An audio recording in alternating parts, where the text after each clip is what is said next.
Hello and welcome to Six Part. Today I'm gonna continue the story What If Deku Became the Ultimate Spider-Man Part 3. If you enjoyed this video, please give it a big thumbs up, and to watch more videos like this, subscribe to my channel and turn that bell notification on so you never miss an upload. Now wasting no more time, let's begin.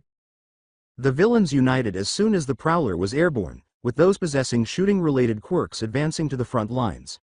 Before the bullets could reach their target, the green and purple suit exploded, creating a holographic shield in front of him. He landed on top of them, flipped up on his hands, and twisted around using his legs like a windmill to push the other villains away from him before the shield slammed into him. As Prowler launched one of the villains into the air, Vlad leapt in next and slammed his blood-covered, hardened fist into them. "Save some for me." Prowler yelled, "Snooze ya lose, old-timer," as Eraserhead leapt into the battle directly behind him, his quirk exploding into life as his cloth whipped around, snagging the closest villains and slamming them into the ground, one another, or other buildings. Izuku yelled, "Dad, look out," as a big, four-armed villain charged at him. "Well, if it isn't old Steel Bulwark," Hisashi laughed as he grabbed one of the villain's arms and slammed his knee up into the elbow joint, the bone cracking with a horrible crunch. Hisashi simply smiled beneath his mask and leaned backwards to escape the villain's fist. Holding his damaged appendage, Bulwark let forth a howl. "Especially after we ran into each other last time." The Prowler joked, practically dancing around him. "If I were you, I would have stayed out of this." While he grabbed for the former vigilante with his remaining arms, Bulwark yelled, "This time I'll turn that fancy helmet of yours into a tea kettle," while the villain sneered at him. Prowler laughed, "Oh, I don't think so." He ducked under another swing. "I have to make myself look good because my kid and grandkid are watching." He grabbed a round object from his belt and threw it at Steel Bulwark, who struggled to catch it before noticing it was flashing. As the tiny bomb detonated with tremendous force, he lifted his shield and said, "Ha," fell for it again. The villain was unconscious, lying twitching on the ground. "HMPH, perhaps we should have called in some more powerful allies," the doctor said, raising his eyebrows at the savage spectacle before them. Tamura nodded in agreement. The young man snarled, "Don't you just hate it when pros live up to all their hype?" "Yeah," Tsubasa groaned, looking at the hazy villain, "I do think it's time for Phase 2, Kurogiri, my boy." "Are the other forces in the areas as we discussed?" he said. "They are, sir." "Shall I proceed?" the hazy warp villain said, nodding. The man nodded and said, "Please do," then pointed to the young girl in the hands of the person he recognized as Jiro. "And be mindful of where you send that little girl," he warned the dark figure. "Remember that she is vital to my future endeavors. And make sure that you don't hurt her." Tamura continued, "If we're going to catch something so rare, then it's better to just use a cheat and take it without damage. And remind the others of what will happen if any harm comes to her by their hands," Tsubasa said with a sneer as the three arachnoids hissed at his side, their mandibles dripping with acid. Tsubasa nodded in accord. "Understood." Even though he tried, Aizawa had to blink once because he was too preoccupied with battling to keep his eyes on every villain at once, much less the ones that appeared to be the most threatening. The villain with the warping quirk was gone by the time he did. "Number 13. You've got incoming," he yelled at her as the dark fog behind the classrooms returned. "Defensive quirks to the front." Izuku responded immediately, yelling, "Those with long-range offensive quirks form a second line behind the first." Juzo and Subaraba formed a line behind Eijiro and Tetsutetsu, who were out in front on command. Katsuki shouted, "I don't take orders from you, webhead," in front of everyone. Eijiro yelled, "Bakugo," and dashed after him, using his quirk. "Man, can't you just give the guy a break for once?" the fake redhead yelled as Katsuki merely smiled as they both charged headlong into the warp villain. But instead of being harmed by their efforts, the villain appeared to find them amusing. "Your efforts are worthy of recognition, little ones," the hazy villain remarked. The dark fog engulfed the combined classes, saying, "But I can't have you obstructing my master's goals. You will be dispersed throughout this facility so that our comrades can torture you all." Izuku would later find it hard to recall exactly what had happened because so much happened at once. Although he could adhere to any surface, he felt himself being drawn away from it. Beside him, Kyoka wailed as she witnessed the young girl being snatched from her arms and was likewise drawn into the emptiness. The whole UA might have collapsed with Eri's cry when she was removed from her mother's control and placed on them. All of a sudden, Toru leapt to embrace the young girl. In a few seconds, both were gone. When Kyoka and Izuku attempted to touch, they were pulled far into the shadows and separated.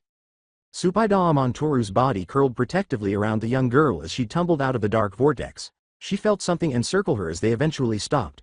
She heard the familiar voice ask anxiously, "Toru, are you alright?" When she opened her eyes, the girl saw Kendo Itsuka staring down at them. "Kendo?" she questioned, feeling lightheaded, briefly glancing down at Eri and realizing that she was safe, frightened, but safe. "Eri, sweetie, you okay? Are mommy and daddy okay?"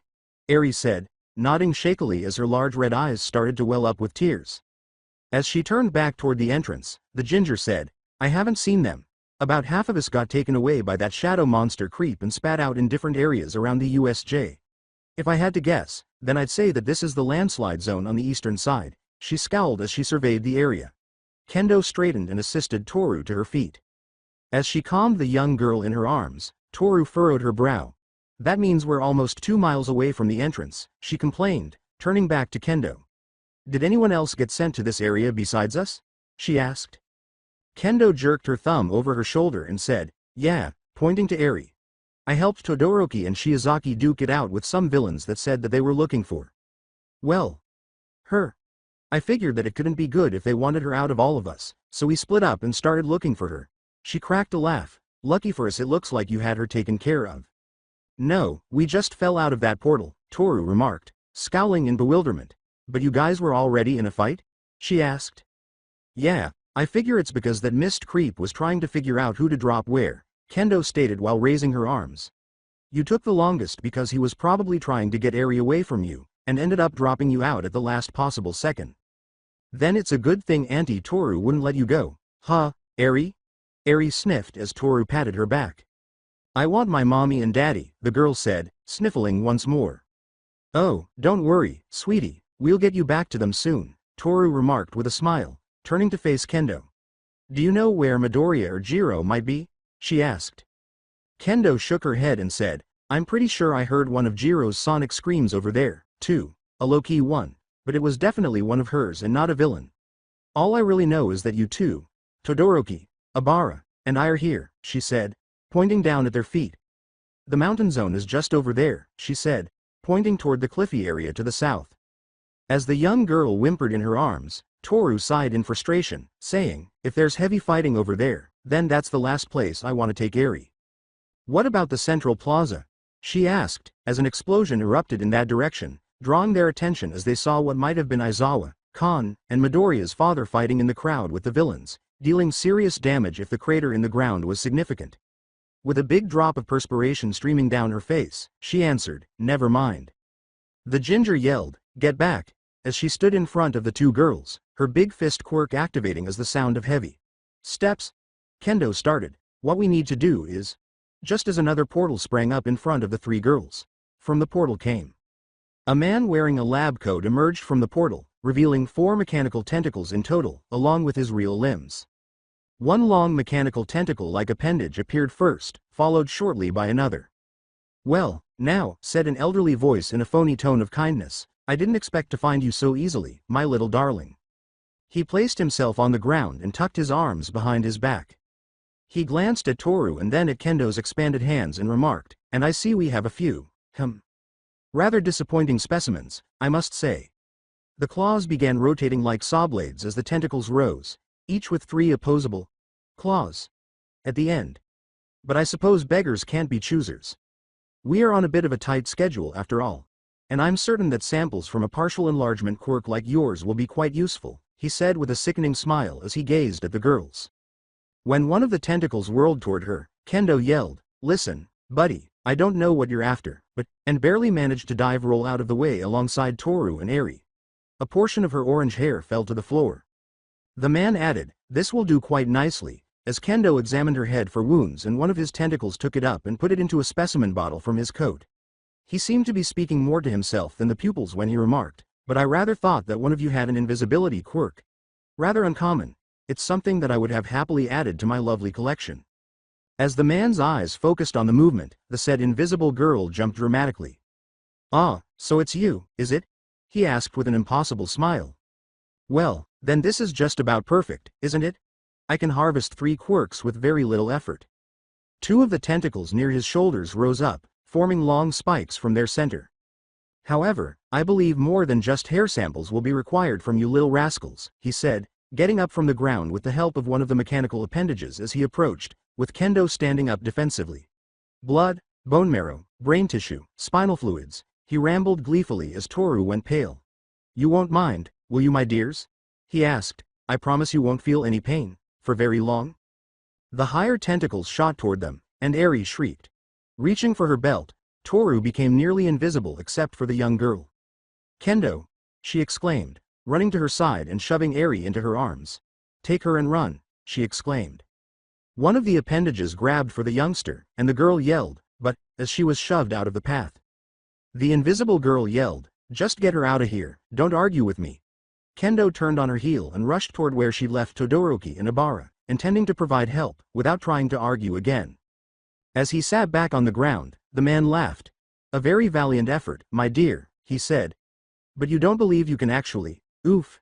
He was stunned by a punch to his face and heard feet scampering against the floor. Right, then, no more talking. He wiped his jaw. Two of the arms swung around him, reaching much beyond what the girl had anticipated. She ducked under one of the arms and let out a little squeak. He laughed as the other mechanical limbs entered the battle, slamming the earth beneath him. My quirk may sacrifice physical strength for my longevity, but that doesn't mean I am weak, young lady. He said. Then Toru dove low, almost avoiding the collision. Before delivering a left directly to the man's face, she cocked her hand back, briefly revealing herself as a bright light concentrated on it. The man staggered back, his nose smashed and bleeding, the impact of the attack sounding like the harsh crack of a whip. Toru was taken aback by the ferocity of the strike she had delivered, but she didn't think about it because her body vanished from view. But not quickly enough. As the tentacles twisted around her, they crashed into her back, leaving her gasping for air. Your quirk, the guy laughed, is far more interesting than I thought, my dear. He started to guffaw as he dragged her closer, one tentacle rising up with needles coming from the claw, and she gasped for air as the appendage gripped her harder and her bones creaked in protest. But I believe our little game ends here. As the needles drew nearer to her neck, her heart pounded against her sore ribs. Come on. This isn't how you die, girl. Her mind cried out to her. Take action. She pushed desperately to acquire some breathing space as she strained against the metal. As she felt part of the pressure release, the man questioned in astonishment, What's this? My word, aren't you a little marvel? He said with evident delight. When she felt the arm loosen even more, she let out a silent cry and took a deep breath, suckling down as much air as she could. She noticed that the needle had stopped a few centimeters away from her neck as she looked up. A warm coppery flavor then entered her lips as a warm dripping sensation began in her nose and ears. The man was laughing loudly now. It seems that this form of your quirk isn't without its risks, he said, as her vision started to blur. All the better for me, I'm afraid. The pressure came back. A truly valiant effort, I assure you, but all in vain, she said, feeling the needle pierce her neck. I will get what I want. Not while we're here. Her body fell to the ground as she felt the pressure of the metal appendages release, and a blast of icy cold air raced past her. She attempted to catch her breath, coughing and gasping. Then something began to coil around her and pull her away. I've got you, Toru. Eri, the girl muttered. Shiozaki? Todoroki's voice said, You did an incredible job, Hagakure. She's safe. When she saw the insane doctor and the heterochromic youngster standing in front of them with a huge ice wall separating them, her vision cleared. He was standing just across from her, twirling his mustache as if he were choosing a tie to wear, his arms swaying. Your endeavors, child, aren't you, boy? He said, his voice tinged with desire. Any other day I think I would have tried to take you on and obtain a sample. With his left half of his face steaming from melting the partial ice mask, Todoroki sneered at him and said, Feel free to try, old man. The metal appendage's claws flew open and made a loud, high-pitched sound as the man laughed. Oh, how tempted I am to take you up on that challenge. Todoroki's ice wall broke a moment later, and they were pelted with pulverized ice. He laughed at the boy's expression and said, Because, even though I'll readily admit that you are powerful, without the other half of your power, you are nothing. Shoto said, Come over here and say that, as little tufts of flame appeared on his left arm. I don't see you trying to put me on my back. As I said, any other day, my boy, he said, getting up and snapping his fingers to signal the opening of another portal behind him. Unfortunately we are quite strapped for time, he said, rambling as he stepped back, but at least I have a small consolation prize. He entered the gate and said, Thank you very much for your time, Miss Hagakure. Toru shivered as he held up a small red vial. Her blood, that is. With a swell of anger, she said, "No," and extended her hand. She ground out, her body vacillating between visible, "I won't let you take it. You can't have that." The man was shocked when a tiny bubble surrounded the vial, causing it to fly out of his fingers and into her outstretched hand instead. The vial was smashed when the bubble burst in her hand. A faint smile appeared on her face. "You lose." He stepped back into the portal and said, "Perhaps," with a wide smile, "but the day isn't over yet, you foolish little girl. And by the end of the day, I will have what I desire, and the symbol of peace will weep over the corpses of your classmates. And my master will have his day," he said. He vanished into the portal. "Where's Eri?" Toru shouted as Shiozaki steadied her as she attempted to stand up. We have to." Shiozaki tried to comfort her by saying, "Kendo took her to where she thinks Kyoka might be, but you're in no condition to follow." As he approached them, Todoroki nodded and said, "She's right," pointing to her. "You're bleeding pretty badly from your nose and ears, and I don't know why, but you're also flickering in and out of visibility." "Whatever you did to take that vial away from him," remarked Shiozaki, "it's still affecting your quirk, and not in a good way."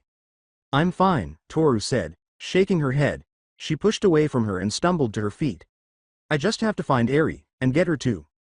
She said, stumbling to her hands and knees as she pressed the dial on her belt to turn off her quirk. Hagakure. Toru, Shiozaki and Todoroki were at her side right away. Todoroki said as solemnly as he could, "The only place you're going right now is wherever we can get medical supplies." "He's right, dear," Shiozaki said, "you're of no use to anyone like this." She gave her a pat on the shoulder. "You have to remember. That villain was also interested in you, so giving him another chance at you would not be in your best interest." "And you know that Kendo will keep Eri safe," Todoroki replied. "I've seen her fight, Hagakure. She's no slouch." Toru scowled, hoping they were correct. While running, Kendo kept her chin down and Eri's head tucked under it. She felt sick with remorse as she thought of Toru taking with the insane tentacled villain. "She's in Class 1A, which is the top class for first-year students, so she'll be all right," she convinced herself. Just below the mountain zone, she leapt down a little precipice that led directly into a wooded area. As Kendo paused to catch her breath, Eri asked, "Big sister? Are the bad people gonna get us?" "Not a chance, sweetie," she whispered to the young girl in her arms. "Your auntie Toru told me to get you to your parents, and that's where we're going." Kendo halted in her tracks, panting and puffing, but she managed to give the kid a small, weary grin. "Okay," the young girl said with a nod. Grinning, Itsuka glanced around, hoping to spot a friend or at least someone from Class 1A who knew Eri well enough to make her feel comfortable. She did, however, have a theory that everyone who had been caught in that mist villain's onslaught had been sent to various disaster areas. And they'll all have their hands full if there are villains in those locations, just like in the landslide zone, she pondered. "I think he ran over here." The ginger ducked into the bushes to hide, almost yelping.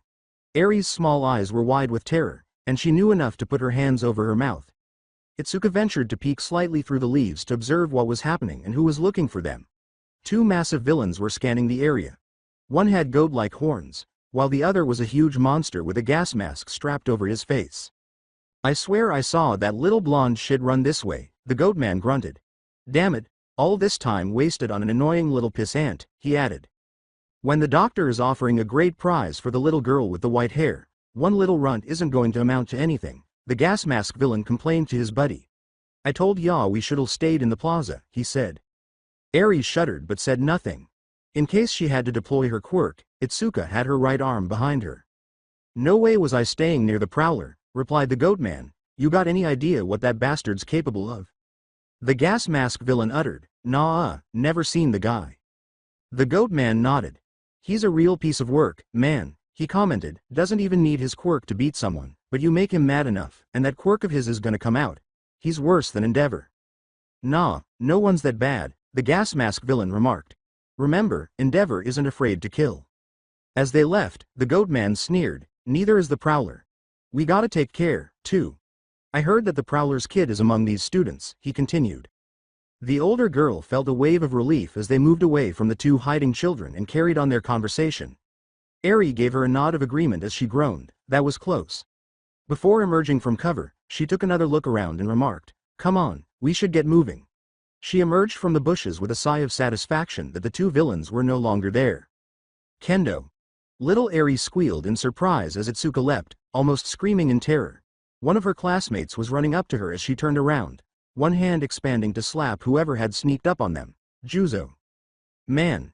Am I glad to see you, the lipless youngster said with a smile. It's getting crazy in here. There's villains all over the place. He raced up to them. Juzo gazed down at the young girl in her arms as the kid shrank her hand back to its typical size. I know, she said. Hey, isn't that the kid that... He blinked. She got separated when that mist villain teleported us, Itsuka said, reassuringly massaging the young girl's head. You're not alone, are you? She asked, glancing at Juzo. Juzo gave a tired nod. I sure am. When I got tossed out, I was thrown right into the thick of it. He was shivering. I barely made it out of there. Lucky for me they didn't know what I could do with my quirk, so they all ended up getting stuck while I made a run for it. Looking up at the mountain region, Itsuka muttered a groan. Okay, then we should get moving before those two that were looking for you come back, she remarked. Did you notice any villains near the mountain zone?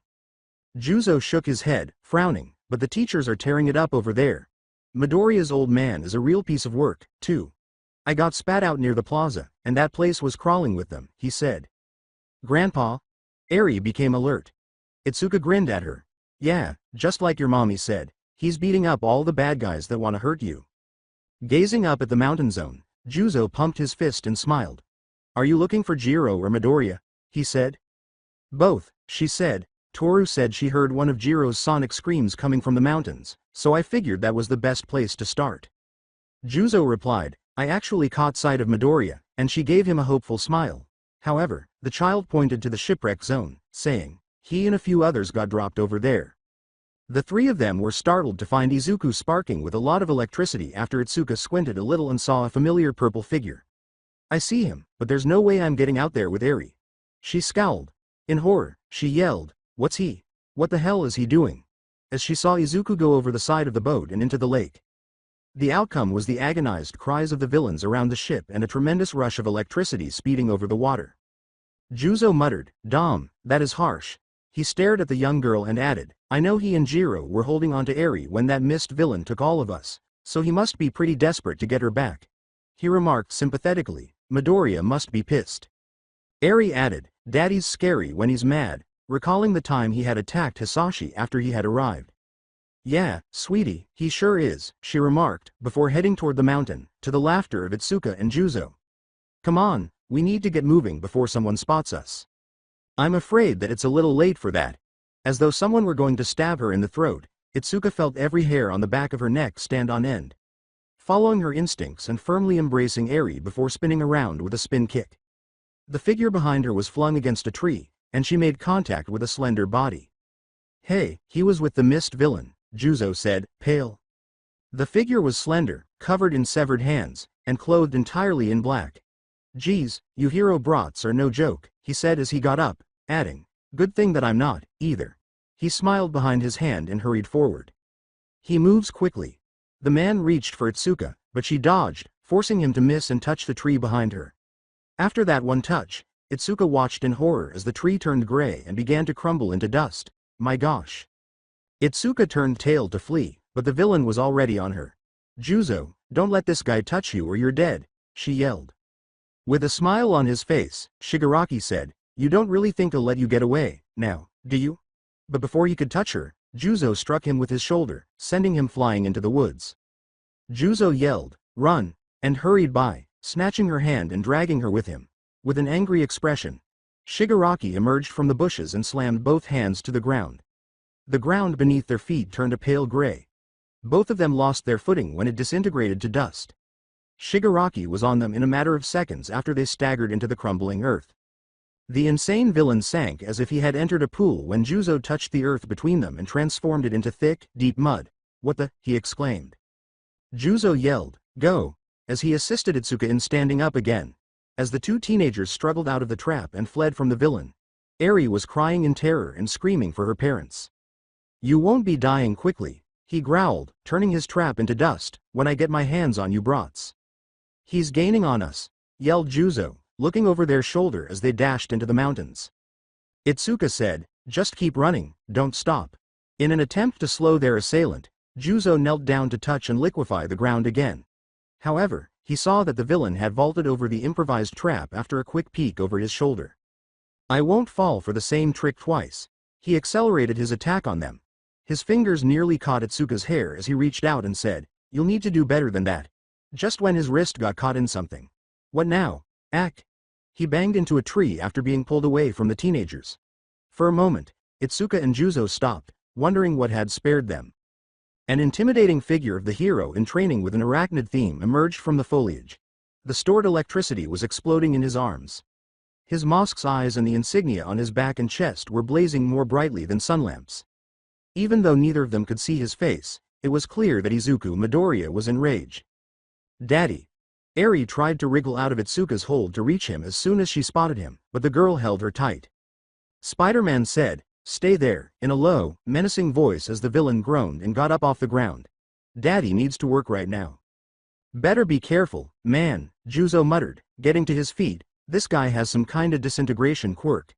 He appeared to be prepared to attack him. The arachnid dropped into a battle posture and nodded in recognition of the boy's warning, saying, "One touch was enough to turn a tree to dust." Itsuka nodded and prepared to go as he said, "Get Eri out of here." "And Kendo?" she asked, turning back to him for a little moment as he nodded slowly and turned his head slightly. "Thank you." Grinning, she turned and fled the area, leaving the two youngsters behind. "You should go, too." Spider-Man turned to face the child who was popping his neck and cracking his knuckles, saying, "This could get ugly."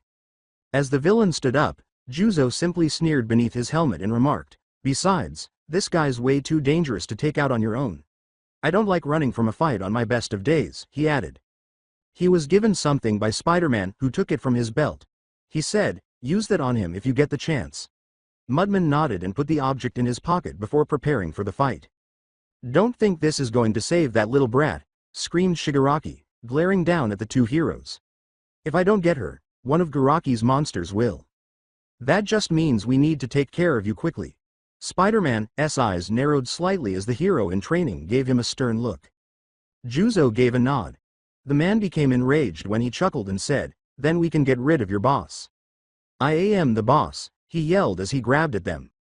Mudman ducked into the bushes, touching the ground as he did so, while Spider-Man moved into the branches. The earth softened and Shigaraki's feet became covered in it. "Don't you have any other tricks?" he said, pushing his palm into the earth and using his quirk to transform it to dust before he pulled himself out of the hole. He whirled around and saw Spider-Man's supercharged fist smack into his stomach, sending him falling, but not before he grabbed one of the plates on the back of his arm. "How about this?" he asked. There was a hole in his suit where the protective plate had fallen away like ashes. "You have absolutely no respect for other people's fashion." "Like I care." Shigaraki arose and after him once more, but Juzo emerged from the bushes, gave him a slap across the jaw, and then disappeared once more. He said, "You bastards are really starting to piss me off," when he noticed Spider-Man simply standing with his arms crossed in front of him. He gestured beckoningly with his left hand. Shigaraki was more than willing to comply. Izuku, however, did not attempt to evade his contact this time. When his fingers brushed the spider insignia on his chest, the insane villain believed he had won the battle, but the arachnid hero remained upright. "What the hell?" In response, Spider-Man grabbed the villain's wrist and, with a horrible crack, crushed it. She took Shigaraki's arm back and held his lifeless wrist while he wailed. What the hell did you do to me?" With a laugh, Spider-Man pointed to his other arm. Upon examining his good arm, Shigaraki saw that it was banded. As Mudman approached from behind, his helmet raised to expose a grin, he remarked, "That's a little capture weapon I invented. Once activated, it not only safely nullifies a person's quirk, but can only be deactivated by the person that put it on you." As the villain attempted to take off the band, Mudman yelled, "And that's yours truly," making a sarcastic bow. "Heh, so to put things in simplest terms, you're basically quirkless right now," he laughed. Shigaraki felt enraged. "You little brats, wait until I get this thing off. You won't be laughing then," he said, reaching up and rubbing his neck angrily, clearly shivering. Spider-Man responded by pushing him up against a tree trunk and then putting a web bomb against his chest, allowing it to detonate and binding him to the trunk like a fly caught in a spider web. His mosque's eyes gleamed fiercely as he said, "I don't think you'll be getting this device off anytime soon," promising the villain, "and I'm going to make sure you spend the rest of your life in prison for threatening my daughter." As his eyes rose up over his head, triggering his spider sense like a grenade, Shigaraki simply sneered at him behind his severed hands, saying, "Oh, I don't think I'll be going anywhere except home after today's done. You wall-crawling pest. You really don't think I came to this area alone, do you?" Shigaraki asked. Spider-Man could feel something big and frightening approaching from behind them, and his eyes widened dramatically, just behind Mudman. "Honanuki!" he exclaimed, and as he ran for his buddy, time seemed to stop. A gigantic being with many arms and a big skull stood behind him. Slowly, Mudman turned to the thing. However, just as the creature's claws descended and a splatter of red splattered the ground, Spider-Man arrived ahead of him and shoved him aside. Supaidaamon. As Kyoka tied up the final villains they had been battling in their region, she felt a constriction in her chest. What was it? Looking down to the plaza where she saw the teachers still fighting, she wondered and yelled out, "Hey, girls!" While Mei was coiling up a fresh piece of rope that was coming from Momo's arm. "I think we should start heading down. I'm getting seriously worried about Eri and Izuku." Kaminari approached, looking a touch burnt, and Momo nodded. The girl gave the electric teen one end of the rope while he began tying up one of the villains. "I can't blame you," she replied, cutting off the rope. "We'll finish up here, but I'd rather you not go alone, so please, just wait a little longer." Kyoka scowled as he observed the state of anarchy in the facility. She glanced at the villain they had just defeated and said, "How the hell did this happen?" As the others completed their tasks. Not only did these villains plan this attack, but they knew enough to cut off the communications, she said. It was he who had been obstructing all signals entering or leaving the USJ. "At least now we can send out distress signals," she moaned, her stomach tightening at the memory of Eri being snatched from her arms and then Izuku being dragged into the darkness. "I hope both of them are doing well." As the girl hefted the gun she had had Momo construct for her, Mei approached her and said, "You doing okay, Jiro? You know that Muscles can take care of himself, right? And Eri's probably just fine. Hagakure was with her, after all." Kyoka replied, "I know, Mei, but I've got this really bad feeling, you know?" She continued, "That little girl's gonna be terrified no matter who she's." Kyoka tensed. Mommy, she said as she turned to face the mountain and saw Itsuka Kendo racing toward her, holding Eri safely. The girl hurried toward them, her legs moving on their own. In order to meet her, Itsuka knelt and set Eri down. The young girl did, too. She leapt into Kyoka's arms after running as hard as her small legs would allow. "Thank God you're okay," she exclaimed in relief as the young girl gave her such a tight hug that she nearly lost her breath. The girl sniffed into her breast and said, "Auntie Toru and big sister Kendo saved me. Then Daddy came and beat up the bad person that tried to hurt me." Kyoka smiled as she sat back and asked, "He did? Where is he?" She glanced behind her and Itsuka, but her boyfriend was nowhere to be seen. She pointed down into the wooded area and said, "He and Honanuki should be okay if they work together." Itsuka approached her with a smile and said, "He stayed behind to deal with the villain that came after us." After hearing her, Mei used her zoom quirk to peer down toward the jungle in the hopes of seeing them. Before turning to face the square, she remarked, "I'm not seeing anyone in the forest, but that might just mean that they're under the trees. But the teachers look like they're just about through with the guys that attacked us earlier. There's just that weird doctor guy and that missed villain." She sighed as she turned to go. "Hey, it looks like someone got out. That means we're about to get some much-needed reinforcements." "Wonderful," Momo exclaimed, putting her hands together in joy. As the others gathered around her, Momo pulling Kaminari along, Mei scowled and turned to face the rest of the class. "Not so wonderful," she remarked. "It looks like number 13 is down for the count. Her suit is all messed up. Hold on." Mei scowled as she swung the gun back to the central plaza. "That handsy guy just stumbled out of the forest with one of those huge monsters they had with them." "What? But he was alone," Itsuka exclaimed, looking at her in fear. Using her quirk to improve her vision, Mei mumbled, "Not anymore," as she drew the bolt back to load a shell. "Geez, that thing is huge," she said, shouldering the weapon with an angry expression. "Hang on, it's carrying someone. Shit. Who is it?" Kyoka asked, glancing at her. Mei said, "Sorry, but it's got Midoriya," while biting her lip and shaking her head. Momo stepped forward with a pair of binoculars that she took from her arm as Kyoka went very pale. "Oh dear," she said, glancing down at the square where Izuku was being pulled by the neck by one of the big claws of the creature. "He looks as though he's been badly wounded." "I need to get down there," the punk rocker exclaimed, ready to give Eri to Itsuka, but the girl interrupted, saying, "Kendo, please. We can't rush in without a plan," she said, sadly shaking her head. Izuku's easily one of the strongest students in either of our classes, but just one of those monsters was able to take him down. She looked down toward the plaza and winced as she saw their friend brutally thrown to the ground in front of the other two creatures that were standing close to the doctor and the mist villain. And then there's the other two, she said. At this range I'd only make those things mad, May muttered as she raised the rifle again and aimed it at one of the monsters. Then she threw the gun away and reached into her pocket, saying, Momo, I need a few things, with 2 wrapped bars in her hand. These are some really high-fat protein bars. Wolf those down while I write you a list. You have a plan? Momo asked, nodding as she unwrapped one of the bars. With a glance at the girl and child, the rosette said, working on it, pulling a pad and pencil from the pocket of her coveralls. Kyoka knows this, but Izuku has a seriously bad weakness that pretty much makes him lose all of his powers. He gave me the specs for his new suit, and pretty much begged for a way to filter it out if he accidentally came across it, and there's a very likely chance that he would. And that helps us how? Kendo asked, staring at her bewildered. Those monsters down there are obviously arachnid-based mutants, the same type as Izuku, May said, pointing down at the plaza with her pencil. From what I know of his powers, they were created by that wacko down there. While the doctor was kneeling next to their friend, she made a wild gesture toward him.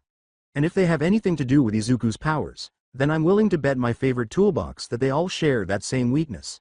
As Momo finished eating, she tore off the paper she was writing on. All right, Momo, I need all of this. As much as you can give me in the form of gas grenades. Ethyl chloride? Momo asked, taking the paper and looking at it with amazement. May turned to Kendo and Kyoka and said, yeah, I know, but that is his weakness. And make sure that the grenades have a really high concentration. We want to knock those big bastards out of the game before they can do any lasting damage, she said, nodding her head vigorously. It had not been a long battle with the man-spider thing. Honanuki had attempted to defend himself against the monster after Izuku had taken its claws for him, but his efforts had only infuriated it. His costume had been torn apart by the monster's claws, and his left shoulder and chest were bleeding and exposed. Honanuki had also suffered severe injuries from the beast's claws, including a broken arm and several severe gashes across his back. It was only by chance that he had been able to flee with Izuku's assistance. Fortunately, Izuku's friend managed to escape by diverting the monster's attention with one of his remote mines. Before releasing the villain he had webbed to the tree, the beast sneered at Izuku, who half expected to be slain immediately. It then went ahead and pulled him from the woods. The man Izuku had known as Dr. Tsubasa now knelt before him, his hand clutching his mask. With the tact of a bull in a china shop, he removed the item off his costume. He laughed when he saw the youngster's face and said, well, if this isn't poetic justice, then I don't know the meaning of the words. The rotund guy smiled down at the boy, who was being lifted up by the arachnoid giant's arms while his head lolled down. To think that my own creation would seek to become a hero, only for his successors to be the ones to end those adolescent dreams of yours. My boy. With blood streaming down his cheeks, Izuku attempted to lift his head. I am not your boy. As he reached up and twirled his mustache, the man said, oh, don't be so shy, my child. He gestured toward the giant behind him and said, take number 6, here for example. He was much like yourself when I got my hands on him. The giant humanoid arachnid growled next to his ear, its mandibles dripping with acidic venom, a quirkless little nobody that was destined for a life of misery because of geneticism. He then spread his arms wide as if revealing a magnificent piece of art, saying, but just look at him now, so big, so strong, so obedient. Number 6 snarled once more, its malformed eyes displaying intense hunger. To attract the beast's attention, the doctor quickly snapped his fingers. Before pointing to the other two creatures, he chuckled and said, though his manners may lack a little finesse. Now my other two boys, number 7 and number 8 stated affectionately, they are quite a bit more refined than their big brother. He then glanced down at the boy with a tiny frown on his face and said, yet they still pale in comparison to you. Izuku smirked slightly and said, guess I'm just that much better. He would have laughed if the man hadn't given him such a strong backhand across the face that he felt a tooth fall out. As the youngster spat out the tooth and a glob of blood, Shigaraki laughed beside him. The youngster screamed in anguish as the doctor made a signal that caused the monster holding him to raise his arms above his head. Tsubasa was lifted out of number 6 a grasp by one of his mechanical arms, which arose and took hold of his wrists. Another approached and struck him in the ribs, causing him to scream more loudly as some of his ribs were cracked. The 3 remaining tentacles hovered around the boy, their claws spinning languidly. Don't, Tsubasa glared at him. Mistake your importance to me for reason enough to keep you breathing, my boy. He drew Izuku closer. And do not invoke my ire any further. This entire day has been an utter waste of time. Not only did I lose a very valuable specimen, but that little brat of a girl has eluded these bumbling idiots we've brought with us at every turn. Now, you are going to call for that brat, and once we have her, we will retire from this fool's errand. Izuku got up the courage to scowl at him, saying, like hell. Then one of the limbs lunged forward and touched the boy's injury. Before he felt lightning running through his body, pain shot through his chest. Izuku's cries of agony were only muffled by Shigaraki's laughter as he reveled in the boy's anguish.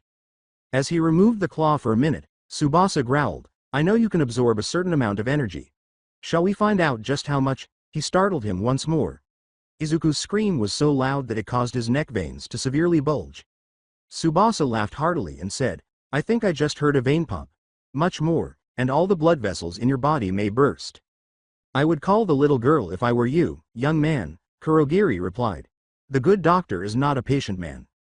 Oh, don't stop him now, Kurogiri, Shigaraki chuckled, adding, this is just now getting fun. Fun, indeed, my boy, the doctor responded with a broad smile. Tell me, Shigaraki, do you know what kind of broken bone is the most painful? Is it the arms? He inquired, hoping for some retribution for his shattered wrist, and Shigaraki simply smiled with him in delight. He said, oh, that is quite painful, as the younger man sulked. However, I find that the most pain from certain broken bones comes from either the ribs, he said, pressing Izuku's ribcage inward with two of the tentacles as his cries reverberated throughout the room. The claws sank down and grabbed his legs, saying, or, the femur. The claws then closed and pressed against his thighs. Izuku howled in pain, his shouts reaching new heights. The child had a brief moment to regain his breath as the claws withdrew. As the youngster dangled, Tsubasa leaned forward. Do I hear compliance? Izuku asked, lifting his head just enough to avoid spitting in the man's face. Reaching under his coat for a handkerchief to wipe away the bloody spittle, Tsubasa did not appear impressed. I took a blood sample from you before, he snarled at the youngster, now, I could use bone marrow. The claws spread apart, allowing the sharp blades to slide out from the center and pierce Izuku's side. This time, Izuku didn't even scream. He was unable to. Instead, as the blades went through his ribs and directly into his lungs, he vomited up blood. Two sets of eyes were nearby, observing the action with increasing disdain. Tsuyu Asui and Shinso had been with Izuku earlier when his mask had picked up Ares' spider tracer close by, causing him to plunge into the lake and startle the villains around the shipwreck. Both swam to shore to seek assistance after Izuku had eliminated the villains. Rather, the two were now seeing the brutalization of their comrade. A furious hiss came from Shinso, we have to do something. Kiro, Tsuyu said, her big eyes barely visible over the water. As the insane doctor worked Izuku over, his gurgling screams only became louder and more frequent. Tsuyu pushed Shinso back down after he got out of the water, determined to help. We can't, she said, those monsters would kill us before we could even get near them. I know, but, Shinso gritted his teeth and clenched his fists. Not being able to accomplish anything was something he detested. He closed his eyes and wished he could shut off the sound of his friend's anguished cries. Maybe I can take control of them with my quirk, he said. They don't have to talk, a grunt or a snarl would work, or I could get the doctor. She shivered and muttered, maybe, Kiro. They were about to choose a direction when they noticed activity in the bushes. Both of them were afraid that more villains were joining in, so Shinso ducked back down. Then, however, they saw a girl with pink hair scuttling through the undergrowth. Hatsume? The boy asked incredulously before realizing she wasn't by herself. Jiro and Yaoyorozu were right behind the girl. Yaoyorozu was holding something bigger, a grenade launcher, while Hatsume appeared to be carrying some sort of weapon. They must have a plan, Tsuyu thought as she rose above the bank, but I don't think even a grenade will hurt those things. When he saw that Jiro was holding a pair of knuckle dusters, Shinso scowled and shrugged, saying, Dunno, but this is Hatsume we're talking about, adding, if she's in the lead, then whatever their plan is going to be a doozy. And it looks like Jiro really means business. He glanced at Tsuyu. Come on, we'd better see if we can help. Croaking, the girl asked, do you think we can? Shinso pushed himself out of the water and crawled along on his belly after saying, better than sitting here letting our asses get soggy, and wading over to the shore that was concealed behind some shrubs. As soon as Kyoka saw him, she whispered, you're being way too loud, Shinso, and he realized that she had her jacks stuck into the ground so she could maintain watch. "Is it just the two of you?" she asked, turning to look behind him as Suyu joined him. As another scream ripped through the air, Shinso smirked and said, "Yeah, Midoriya was with us earlier, but..." Midoriya screamed again. "That." He gestured to the site. "We spotted Honanuki a few yards back there with some pretty terrible injuries. Momo did her best to patch him up, but he could use a little help." "Well, we're gonna try to get him out of this mess," Mei said, jerking her thumb back over her shoulder. Shinso considered helping the injured child, but Kyoka stopped him, saying, "We might need your quirk." She motioned for Suyu to turn around, saying, "We left him leaning against a tree. If you could get him back toward the entrance, he'd be a lot safer." She croaked, "Easy peasy, Kiro," and turned to head back into the wooded area. "Wait a second. Where's Eri?" she asked. Momo was pointing up towards the peak. "We left her up on the mountain with Kendo and Kaminari looking after her," she continued. "We were told that the villains wanted to abduct her, so Jiro thought it best to keep her well away from the fighting." Suyu responded, "I'll come back to get them," after the girl nodded and turned to leave. As the incident unfolded, Shinso crept over to Mei and said, "All right, what's the plan here? And I really doubt that we could handle all three of them." He pointed to the other two creatures standing close by and said, "I haven't seen them fighting at all, yet, but something tells me that they're the ones we need to watch out for." He also said, "I don't know if grenades or bullets will be enough to hurt those things. Momo and I already figured that they might be more dangerous," Hatsume remarked, gesturing for Momo to approach her. "But from the way they look, I'm willing to bet that they've got similar powers to Izuku." Hatsume nodded in agreement.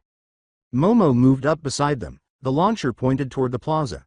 "And according to Midoriya, he has a very simple, yet crippling weakness that I've loaded into these gas grenades," she said. "Once I fire, Mei will take out the smaller of the three creatures while I reload with explosive rounds for the other two. Then I move in and go after the octopus," Kyoka said, pointing to the other two girls while she watched her boyfriend being tortured. "Can we please get a move on already?" she snapped as the doctor stopped torturing him just before he pounded the boy's ribs once more with those mechanical arms. "Use your quirk on the misty one if you get the chance," said Hatsume, nodding and glancing at Shinso. "Not the skinny dude?" Shinso inquired, scowling at her. "He was acting like the boss when they got here," the teenager said, jerking his thumb at the man who was laughing. She shook her head. "Juzo said he nailed that one with one of Izuku's power cuffs," she added, pointing to a black band with a green flashing light on his right wrist, "which means that his quirk is completely suppressed." She retracted the bolt on her rifle and declared, "That bastard's mine." "Hold it," said Momo, looking at Mei, after he took aim with the launcher and was halted by Shinso. "If those things have the same weakness as Midoriya, then won't the gas in those grenades hurt him, too?" he said.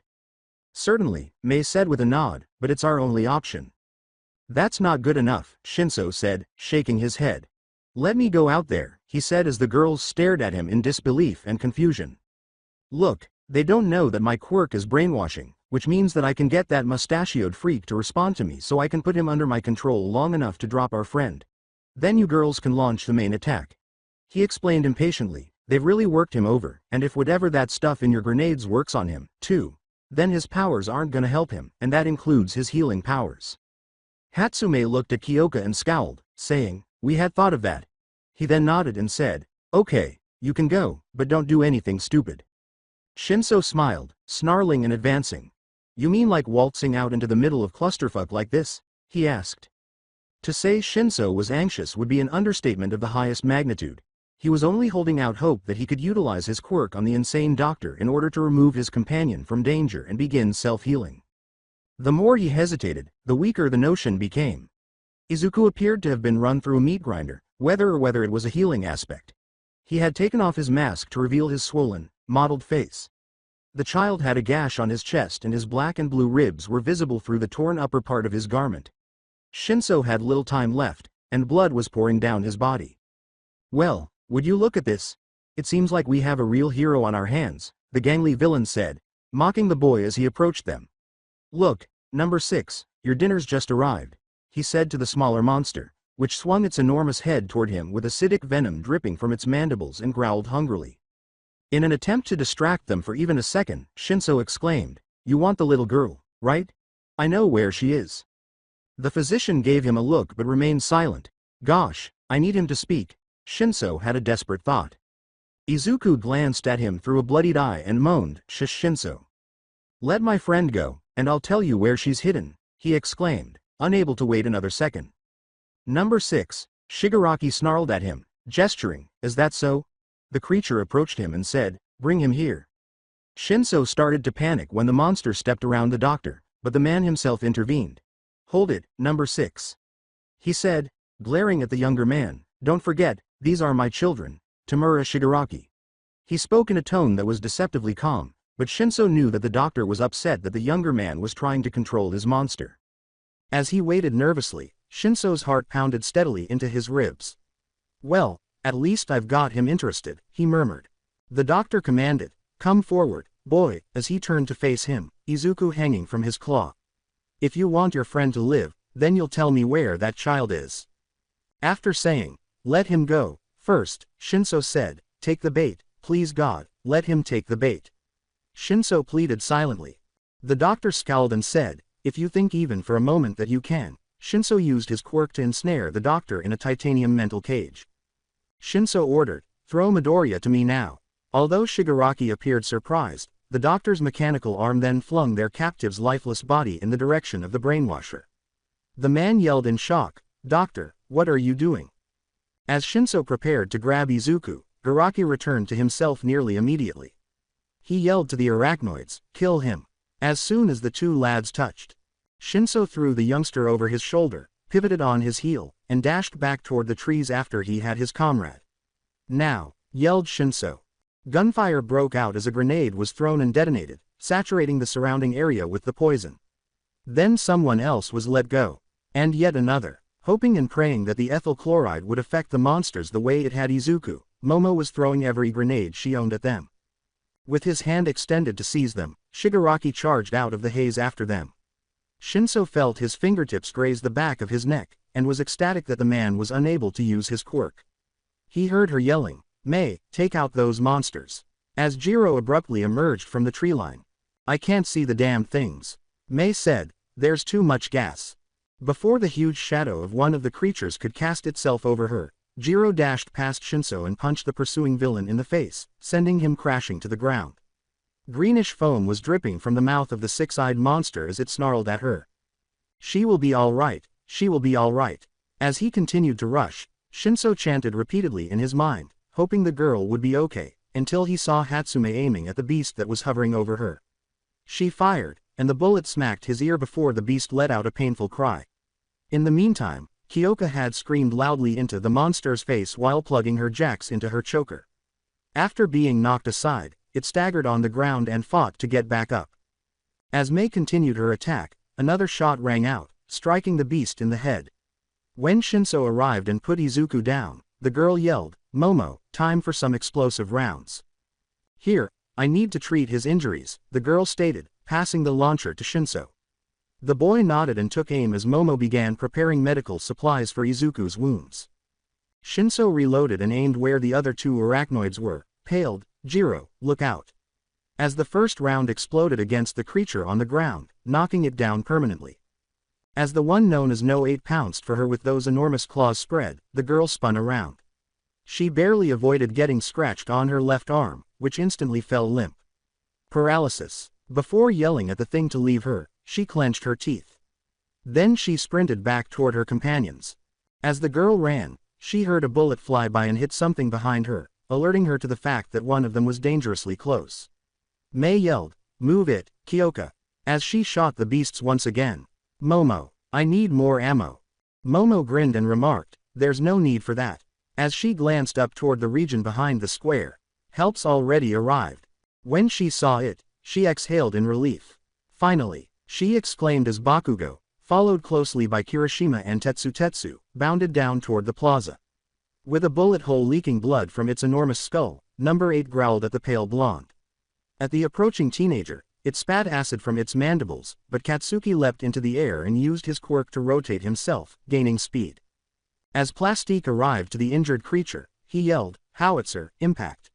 He pushed out his palm and exploded with the force of a rocket, and Number 8's body smoldered as it hit the ground. Its head was uncovered.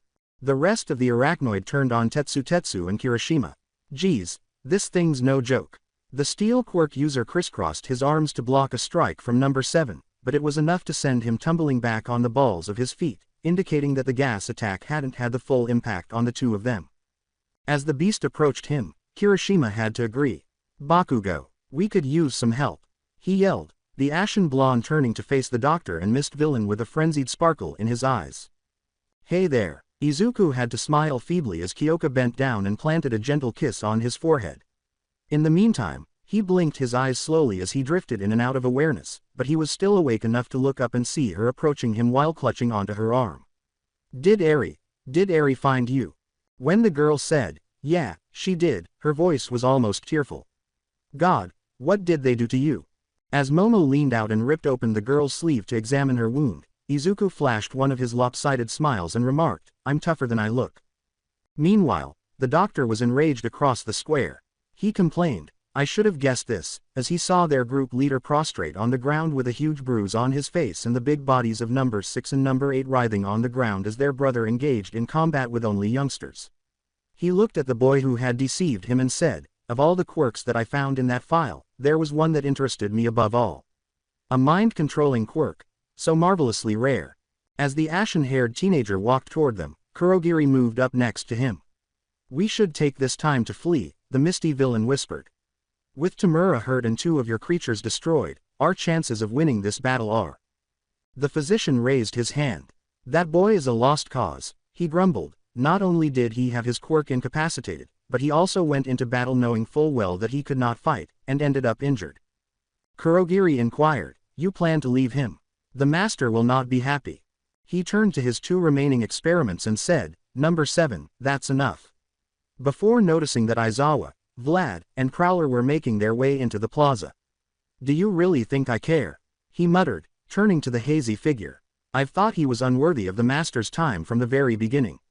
He pointed to the 3 heroes approaching them and said, "Deal with these 3 first. Kurogiri, open a portal." As it approached the Prowler, Vlad, and Eraserhead, number 7 appeared to lose sight of Tetsu and Kirishima. The beast did not deter the Prowler.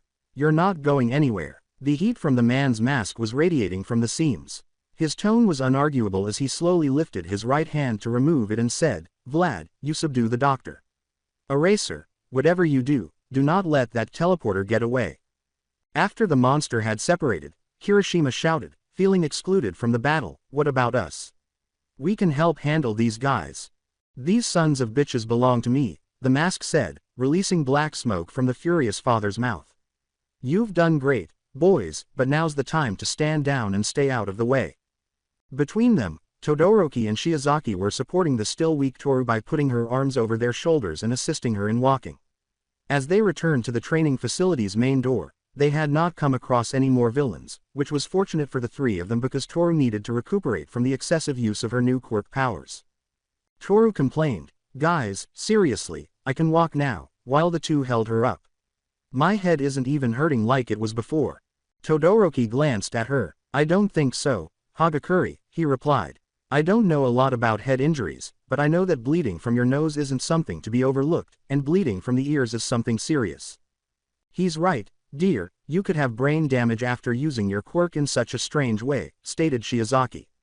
"And it's only by the Lord's grace that any of us haven't come up against a villain higher than an E rank." "Oh, my gosh, what happened?" Toru complained as she noticed a portion of their combined classes gathered around a downed number 13. The invisible girl yelled, drawing the attention of the pupils defending the injured hero. While Ochako, Siro, and Shoji were tending to No. 13, Mina yelled, "Hagakure," as she saw her comrade covered in her own blood. "What happened to you?" Before he took the small child in his arms, Sato stepped forward and volunteered to take her from Todoroki and Shiozaki. "Here, let me," he said. Toru laughed and remarked, "My hero," as the boy became agitated. "But it's okay, Sato, I can walk by myself." She then got down. "What happened here after we got warped away?" she asked, pointing to the fallen hero. Ochako's voice wavered as she said, 13 tried to use her black hole on the mist villain while we were trying to get Yeet out of the building, demonstrating her fear as she stood by her beloved hero. But he opened up a gate behind her and caused her quirk to rebound on her, she said, pointing to the ripped suit of No. 13. As Shiozaki stepped forward to offer her assistance with No. 13, Mina nodded and remarked, "Lucky for us, though, that we managed to give Iida a chance to get outside and go for help. I don't know how long it'll take, but he's fast, so." They heard gunfire and explosions coming from underneath them. Running to the stairs, Todoroki peered down. As Sato approached him, he remarked, "Looks like someone took down 20 of those man-spider things. But who's that with Midoriya down there?" he asked. He grimaced when the slender villain with the hands covering him went for Shinso, but both boys saw Jiro leap in and knock the villain flat on his back. "It's Shinso," Sato told him. "I recognize the hair." Another shot rang out, taking down one of the other spider creatures. "Ouch. Geez, Jiro sure has some power in her punches," Sato remarked. "Wonder who's doing the shooting." As the second man spider started to rise, Todoroki remarked, "Yaoyorozu, maybe." Just before more explosions broke out, Bakugo flew onto the scene to finish off the creature. Tetsu and Kirishima battled the remaining monster, and Jiro managed to flee with her left arm hanging limply. Then the teachers got involved in the altercation. Sato observed, "Midoriya's dad's mask is smoking," as he took it off. "That doesn't look good." Todoroki responded, "I agree," as ice started to form on his right side. "We should probably." The two young men saw the Prowler's mask fall to the ground before the boy could continue, and the man himself took a deep breath that seemed to be about to burst from his chest, releasing a flame so hot that even the young men could feel the heat from where they stood. "Oh. Damn," was Sato's final exhale. A complete conflagration had just erupted in the square. Spiderman. Izuku quickly realized that his father was a man who should not be taken lightly. His skin was blasted away from his mouth by the intense heat of the flames he exhaled. As the flames spread over the square, the doctor and Mist Villain were able to quickly retreat out of the way. Shigaraki was just escaping the flames as he crawled on his hands and knees away from the battlefield. Bakugo had rushed clear of the blast with his blasts, a look of utter disbelief evident on his face, while Kirishima and Tetsu had leapt into the bushes where he and his comrades were sheltering. After the man's flames died, Kyoka beheld the smoking remnants of his face and exhaled, "Oh, God." Hatsume moved away from the spectacle as Momo covered her mouth with her hands as if she were about to become ill. With a horrified expression on his face, Shinso said, "Geez, your dad doesn't play around, does he?" However, the doctor appeared to find the display of strength amusing. My, you truly live up to your quirk's reputation for being monstrous, Prowler," he said, laughing as the robotic tentacles dropped him to the ground again. "Though, I dare say that your aim could use some work." Because of the damage caused by his quirk, Hisashi Midoriya's eyes blazed with hatred. "If you knew about my reputation," he said, his voice sounding more like a hiss, "then you were a fool to provoke me." He strode forward, but was stopped when the last arachnoid exposed his root. He acknowledged with a joyful nod that, "Your fire breath quirk is powerful," saying, "so much so that I would compare it to Endeavor's Hellflame." His smile was uncontrollably wide at that moment. "However, your quirk's fatal flaw is that you can only use large bursts like that once, or else you run the risk of permanent damage." "And you think that's all I'm good for?" Hisashi asked, his eyes narrowing just a little at the man, but it was all he needed. One blast of that size was all he could handle, or else he would be reduced to welding flames. "At least, until I'm able to get away, that is." The doctor said, "I think my child is more than strong enough to deal with you." He raised his hand and snapped his fingers, startling the mercenary as a warp gate opened up beneath him. "Number 7, he said as he sank beneath the dark portal, and the arachnoid attacked. He yelled, "Come along, Kurogiri," before vanishing. The man sunk out of view, but Aizawa had the Mist Villain in his sights, so Vlad hurried to say, "No." But it was too late. Realizing the villain was defenseless, Vlad yelled, "Eraser, keep him pinned," and hurried to bring him down. Bakugo yelled from above, "Watch out," before soaring down at him. Vlad turned his head just in time to see a shower of acid approaching him, and he blinked. He hissed against the crimson armor after using his quirk to create a shield of blood on his side just before the acid struck. Then, with a fierce blow, the beast crashed into the shield. The creature's strength and momentum knocked Vlad off balance, sending him flying into the shipwreck lake. Then the beast sped by Prowler and headed directly for Eraser Head. Eraser took number 7 under the influence of his quirk, moving so that his eyes never left the teleporter. The arachnid shot a stream of webs from its wrists, but that didn't really help. A complete type of mutation. When Aizawa was compelled to stoop, his eyes strayed from the mist villain. Kurogiri vanished from his sight in a matter of seconds. Shigaraki scurried out of the bushes and yelled, "No! You can't leave me here!" Momo hurriedly made a pair of shackles as Kirishimi and Tetsutetsu hurried out and held him. As the spider mutant rained blow after blow against Eraser's uplifted arms, Hisashi moved to help Eraser combat the creature. Hisashi grabbed one of the mines from his belt and threw it at the beast as he dashed toward it. The mine attached itself like a burr and connected with its back. He remotely triggered the mine from his wrist controls, saying, "Eraser, get away from this thing." As Eraser head leapt away from the monstrosity, it was flung forward and onto the ground when the mine burst against its back. Eraser was uninjured as the enraged mercenary moved toward the recuperating creature, but his ears rang from the proximity. Where the mine had exploded, its back was a jumble of blood and torn muscle, but the wound was gone in a matter of seconds and the damage was repairing before his eyes. "Watch it, Prowler, this thing's got a rapid healing quirk." As he hurried in, the Prowler snarled, "Good, more time to play." Without a second's hesitation, Number 7 turned and leapt at him. The arachnoid landed against Hisashi's shield with both feet, knocking the man to his knees for a minute as Hisashi raised his shield to full force. Then, when the shield shut off, he leapt back and pulled out his Gatling gauntlets. Eraser head was virtually forgotten as Number 7 faced down the Prowler and retreated from the shower of gunfire, navigating out of range using his webs. The arachnoid blurred toward him in a burst of increased speed as his feet reached the earth. Easily avoiding the strike, the mercenary clothes lined the creature into the earth, leaving a crater in its wake. Unfazed by the attack, the man-spider tried to seize and shatter Hisashi's arm. As the bones fractured under the attack, a sharp agony shot through his arm. Rolling, he was able to knock the beast off him, then he jumped back up and struck it in the ribs. Under his fist, he felt the bones give way. The beast was momentarily stunned by the impact, allowing Hisashi to lock its enormous head. "Don't," said the pale Eraser head. However, it was too late. Hisashi snapped the mutant's neck with a hard pull and squeeze. Twitching and drooling acidic drool from its maw, the gigantic mutant fell to the earth. "We could have restrained it," Aizawa yelled angrily, glaring at the man. "There was no need to do that. You couldn't even use your quirk on it, Eraser," the ex-mercenary hissed, pointing to the two mutilated corpses of the other two creatures. "I was lucky enough that the thing wasn't all that smart, and that we only had to face one of them." Hisashi rolled his eyes as Vlad was dragging himself out of the lake. "If the students hadn't taken out the other two, then we would have been in real trouble." Seemingly unable to acknowledge that his students had made the correct decision in removing the two animals at the appropriate time, Aizawa scowled at the man.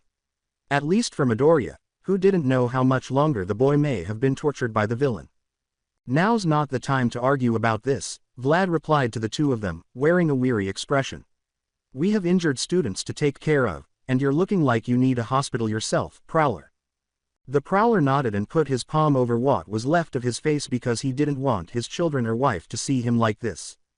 Spiderman. Everything else vanished as soon as Toshinori Yagi was told about the school attack. It was by no means an explanation that he had been away, assisting his former sidekick in the case against the Yakuza who had captured Eri. He had just gone to give his counsel advice on how to handle the warrants and the heroes who would be there when the police carried out the raid. There, he hadn't really been needed. He was supposed to be stationed at the school, but he hadn't been there when they needed him. As Nezu and Vlad briefed him on the situation, Toshinori complained to himself, "How could I have let this happen?" While Recovery Girl cared for the injured students, Aizawa managed damage control with the media. Among these, his favorite was. Even though Izuku's quirk's advanced healing factor side was fixing the worst of the damage, his wounds were in terrible condition. All of his ribs were cracked, broken, or severely bruised. His lungs were in worse condition after being stabbed, but his legs were recovering because to his quirk and the additional benefits of Recovery Girl's quirk. He would now have a massive, permanent scar across his chest from his left shoulder to his right hip, caused by the giant arachnoid mutant that had knocked him down. The school nurse reported that his muscles were severely burned as a result of the electrical shock torture he had received, but fortunately they were rapidly recovering. Izuku had been the only student with such severe injuries, whether that was fortunate or not. Juzo Hononuki was the only other student who suffered a serious injury from the giant mutant's claws slashing him across his back and breaking his arm. He also had a severely damaged ego. injuries that would have been far more severe if Izuku hadn't moved so fast to shove him aside. Due to a terrible migraine and bleeding from her nose and ears, Toru Hagakure was admitted to the nurse's office. A consequence of her recently developed quirk. Toshinori was therefore pleased that she had been able to go above and beyond her comfort zone in order to keep the others safe. He then considered the instructors' injuries, especially those sustained by number 13 and Prowler. Both would heal, but Prowler had to be hospitalized to an off-campus hospital far from his family since multiple experts with cellular regeneration quirks had to treat his face. As the man wiped his face, Nezu remarked, "Toshinori, this was not your fault. You were doing vital work to help give Miss Jiro and young Mr. Midoriya a chance at a better life." The man, who had grown to like the little girl every time he saw her in the hallways, particularly after the lecture that morning, nodded and said, "Not to mention the fact that you were working to capture the ones responsible for abusing their child." Toshinori nodded his head. "I was merely a consultant," the brunette murmured, "and you already told me that those villains were after little Eri and All Might, so don't go telling me that this isn't at least partially my fault." He growled at Nezu, "I'm supposed to be working on retiring from hero work to become a teacher, yet when my students needed me the most, I was off doing my same old routine." Nezu exhaled. "All right, then say that we do put partial blame on you for this mess," the animal suggested. "What good would it do? Will it heal the injuries that our students and staff suffered today? Will it bring justice to the villains that escaped capture when Hisashi drove them away? Will it make you feel better?" He raised his furry eyebrows. "No, it will not." "He's right," Vlad replied. "What we need to do is figure how we move forward from this point on." Nezu nodded and said, "At the top of that list are Miss Jiro, Yaoyorozu, and Mr. Midoriya." He took up a clipboard from his desk and said, "As we speak, Hound Dog is making a list of students to speak with regarding their involvement in the attack. You had better see that he adds Bakugo to that list," Vlad said. Killing that creature was the right course of action, but he's been unusually quiet since the incident. With concern, Toshinori questioned, "And what about your own students, Vlad? Do none of them need therapy?" Vlad exhaled. "Thankfully they seem to have had it easier than many from Class 1A. The individual let out a small grunt of displeasure. "I know that sounds horrible, but there's no other way that it can be said," he thought. "Honanuki was the only one that was seriously injured in my class, but he seems mentally stable from what Hound Dog's told me, and from what I've been able to see for myself." Toshinori sighed and turned to face the principal. "That's a relief. What about this issue with these creatures that showed up?" he asked. "When we had the remains of the creatures tested in our forensic labs, we found that the base forms of these mutations were originally human," Nezu said, shaking slightly in disgust. "It reminds me of my days as a laboratory experiment." Nezu hummed a little in the back of his throat a little. He leaned in curiously and asked, "Did the tests turn up anything else? If I remember correctly, that doctor with the villains claimed that Izuku was one of his creations as well," Vlad said, imagining the young man hanging from the madman's tentacles. He thought he might also need to see Hound Dog. Despite his tough exterior, he had a soft place for kids. Nezu exhaled. "If you're asking if the mutants had the same procedure done to them as Mr. Midoriya did," he replied with a head nod, "then the answer is yes. The smaller of the creatures appears to have undergone the exact same procedure, but the result was a far cry from what Mr. Midoriya came out as." Replied, "To that end there may have been other factors that lead to young Midoriya gaining his powers instead of changing into one of those things."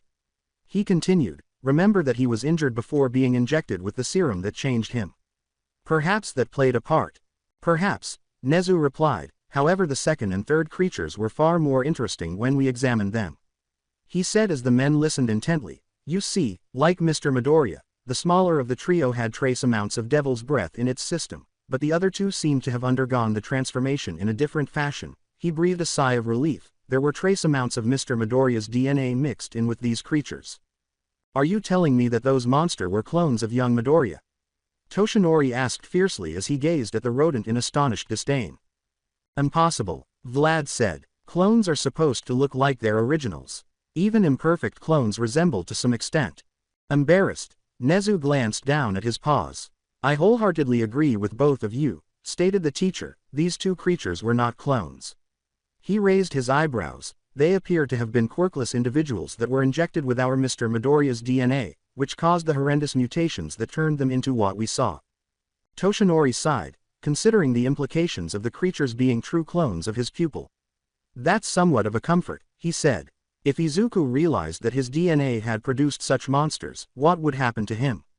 The blonde man remarked wearily, I think it's best that we keep this particular piece of information to ourselves. Izuku may very well blame himself for these poor souls being turned into monsters. Nezu nodded slowly and said, I agree with you on that point. I don't want to risk further traumatizing our students. The rodent sighed slightly and added, but it is concerning that the same person who created Midoriya's new quirk is a villain, and a very dangerous one at that. The small girl hanging from the man's hands made Toshinori scowl. Young Midoriya said that he was actively seeking Eri, he hissed. I also have accounts from Miss Hagakure, and young Todoroki stating that he was interested in their quirks, the very prospect of real clones upsetting her, and if that's so, then there is a chance that this man could have some ties with the Yakuza group that Nighteye is after. When do you move on them, by the way? Vlad responded, surely you have enough evidence. Nighteye intends to move on them within the week, the blonde man nodded. I was planning to be there in case things went south, but, he sighed, saying, shaking his head, I can't do this anymore. Nezu said, now, Toshinori, but the man raised his hand. No, Nezu, this is it. Toshinori shook his head, saying, I may have come here to find a successor, but, these children. His mind pictured Izuku, Kyoka, and Eri all grinning and laughing together. I could have lost them today, and I will not put them through this again if I can prevent it. And I can't prevent anything if I'm off playing the hero like always. No, it's time for All Might to retire from being a hero, and start being the teacher these children deserve.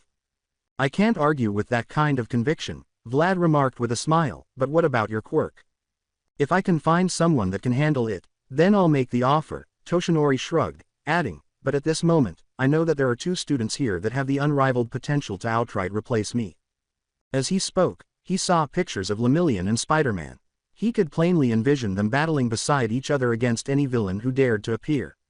And I will not squander the chance to help them grow.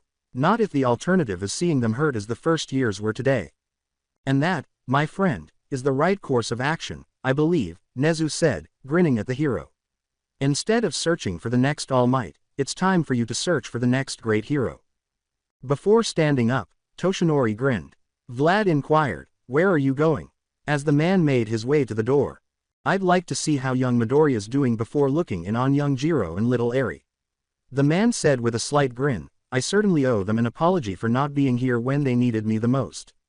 Spiderman. In the meantime, in the office of the nurse. Kyoka sat behind him, with Eri and Kyoka's parents standing behind them. Really, I'm fine now, Izuku argued feebly, thanks to Recovery Girl and my healing factor, I should be perfectly healthy in a day or 2. It may take longer than that, young man, she said, with a faint smile in her voice, to the Recovery Girl sitting at her desk across the room. Healing factor or not, dearie, you were pretty banged up, and your legs are still in horrible shape thanks to what that ruffian did to you. She shook her head, saying, honestly, that man calls himself a doctor. Disgusting. When I took my oath, one of the first lines was I shall do no harm. What about smacking us around with your cane? Izuku scoffed as the woman gave him a threatening look. She laughed and said, that's education, not harm. Kyotaku scowled and added, I'm glad you're going to pull through it, though. I gotta say, son, that was some ordeal you had to go through. If that beast of a man had gotten his hands on Kyoka or Eri, I'm not sure what I would have done. Mika nodded beside her husband while resting her hands lightly on Kyoka's shoulders. Kyoka's left jack moved up to around her mother's wrist as she turned to face her. She turned back to her lover and said, Mom, nothing like that happened, and nothing will. But, you scared me today. I never expected you to go down like that against some mutated monster, she said.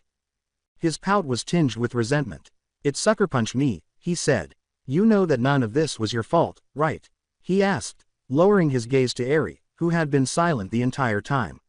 Eri, the young girl asked, raising her gaze to her father. But, Daddy, that man said. Eri scowled and looked down at her lap. Knowing that she was going to place the blame on herself, Kyoka declared, that man was a villain. And nothing he said could have been true. Even if he had gotten you, he probably would have killed a few of us if it weren't for Mei's plan and Shinso's quirk. With a gloomy expression on his skeletal face, Honanuki replied, if there's anyone at fault here, it's me. He turned to face the young girl and continued, your dad saved my life, and nearly got himself killed because of me. A curtain that had been covering another bed swung to the side, showing Honanuki. Izuku remarked, I don't regret saving you one bit, and he laughed a little. Besides, I survived. Kyoka gave him a scowl before launching both jacks into his brain. After taking away her jacks, Izuku gave him a stern glare as she vibrated from the shock of her quirk. Now you listen to me, she said, I'm glad that you were able to save Honanuki, and I'm happy that you got out of this in one piece, she continued, as he stared at her in confusion. But the fact that you really don't seem to care about the fact that you came this close to dying, she said with her forefinger and thumb barely separated from one another, scares the ever-living shit out of me, Green Bean. You don't regret what you did. I understand not regretting saving a classmate, but don't you regret nearly getting killed? That's not how I meant it. Izuku let his head drop back on the pillow, realizing what she was saying. I mean, I do think I would've. Kyoka informed him, save it for Hound Dog, and she smiled slightly. We'll be talking about this a lot because we'll both be seeing him soon because of this mess. Izuku started to argue, but he whitened when he saw her jacks floating close to his head. Yes ma'am. Remind you of anyone? Kyotoku asked, laughing as he glanced at his wife. Turning her nose up at him, Mika humped and said, I don't know what you're talking about. A knock on the door interrupted the knowing laugh between the two parents. Recovery Girl answered, come in. The door opened to show Toshinori. Done with the meeting already? She questioned, her voice tinged with resentment. Nodding, All Might's been given much to think about considering that his absence caused so much trouble, he said while nodding to the two parents. Right now he's going over some new security plans for the school grounds, and some new training regimes for the students. But he sends his apologies to you as the parents of one of the students that suffered through this horrific assault. He raised his head in regret, and I offer my own as an agent of his. I should have told him to remain here instead of letting him act as a consultant for this upcoming raid. Kyotoku and Mika exchanged glances. Please, Mika said, raise your head, Mr. Yagi, and he did so slowly. We know that All Might is working with another hero to apprehend the ones that targeting our grandchild, she said, grinning down at Eri for the first time, calling her that. We can't fault him for trying to give her a chance at a life without fear. Kyotoku rubbed the back of his neck and remarked, I may not like what happened, but I know the big guy's got a lot on his plate right now, what with teaching and being the part of all this crap with Eri. Toshinori turned to face Kyoka, the child's father and surrogate mother. I won't lie and say it wouldn't have been better if All Might had been there to deal with those pricks, she remarked, adding, but we got through it alive, and that's about all I can ask for. When Kyoka tapped him with her left jack, Izuku laughed and added, ditto, I mean, he's still my idol, so I can't get mad at him. She looked at Juzo and said, I haven't thanked you, yet, for helping to save Eri, thanks, Honanuki. Oh, yes you can, she said, before grinning, but we had all the help we needed. Looking at the skeletal man, Juzo simply smiled and replied, hey, I wasn't about to let the little lady get grabbed by that hand psycho, before asking curiously, what ended up happening with that guy, anyway? Did the police get anything out of him? Toshinori nodded. Just a lot of depraved rambling, he stated. He was obviously furious that he was left behind, even though it was quite clear that he was one of the more dangerous villains apprehended during the cleanup. He looked at Honanuki with a slight admiration, but I must say that that was quite a risky ordeal you and young Midoriya went through when that villain has such a dangerous quirk. I'm impressed. Ah, shucks, mister, I just went along with what Midoriya had in mind, Juzo chuckled. Call me Izuku, Honanuki, Izuku said, and the youngster looked at him. I think we're on good enough terms for first names after what we went through, right? Izuku simply smiled back at him. Juzo smiled and said, only if you call me Juzo from now on. Besides, I wanna ask your old man for some hand-to-hand tips. Oh, God, the bromance in here is sickening. Kyoka moaned, pretending to gag as Toshinori and her parents laughed. But that's cool, Juzo, so you can call me by my name, too. We train with old man Midoriya whenever we get free time between homework and parenting. After he gets out of the hospital, reminded them. He was none too happy about my refusal to heal up his facial wounds thanks to his quirk, she laughed, though he should have known better than to push himself to that point. Angry or not? Kyoka was laughing, he looked like an angry mummy after you bandaged him up. Eri muttered, Mommy, I'm hungry, as a little gurgle came from her tummy. With a nod, Kyoka took the girl in her lap and stood up. Ah, before you go, Toshinori said, you should know that Nezu has scheduled both you and young Midoriya here to speak with Hound Dog in a few days. He stated as the girl nodded. Also, the principal's given the first years a full 7 days off to recover from all of this. That was kind of him, Mika grinned. But won't that put them behind in their studies? Not at all, Toshinori remarked, shaking his head before turning to face Izuku. In fact, the sports festival is approaching, so you'll all most likely be forced to participate in physical training in order to get ready for the event.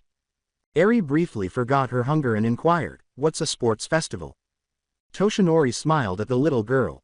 It's like a big party where your mom and dad here will compete against the rest of the first-year students for a prize, he said.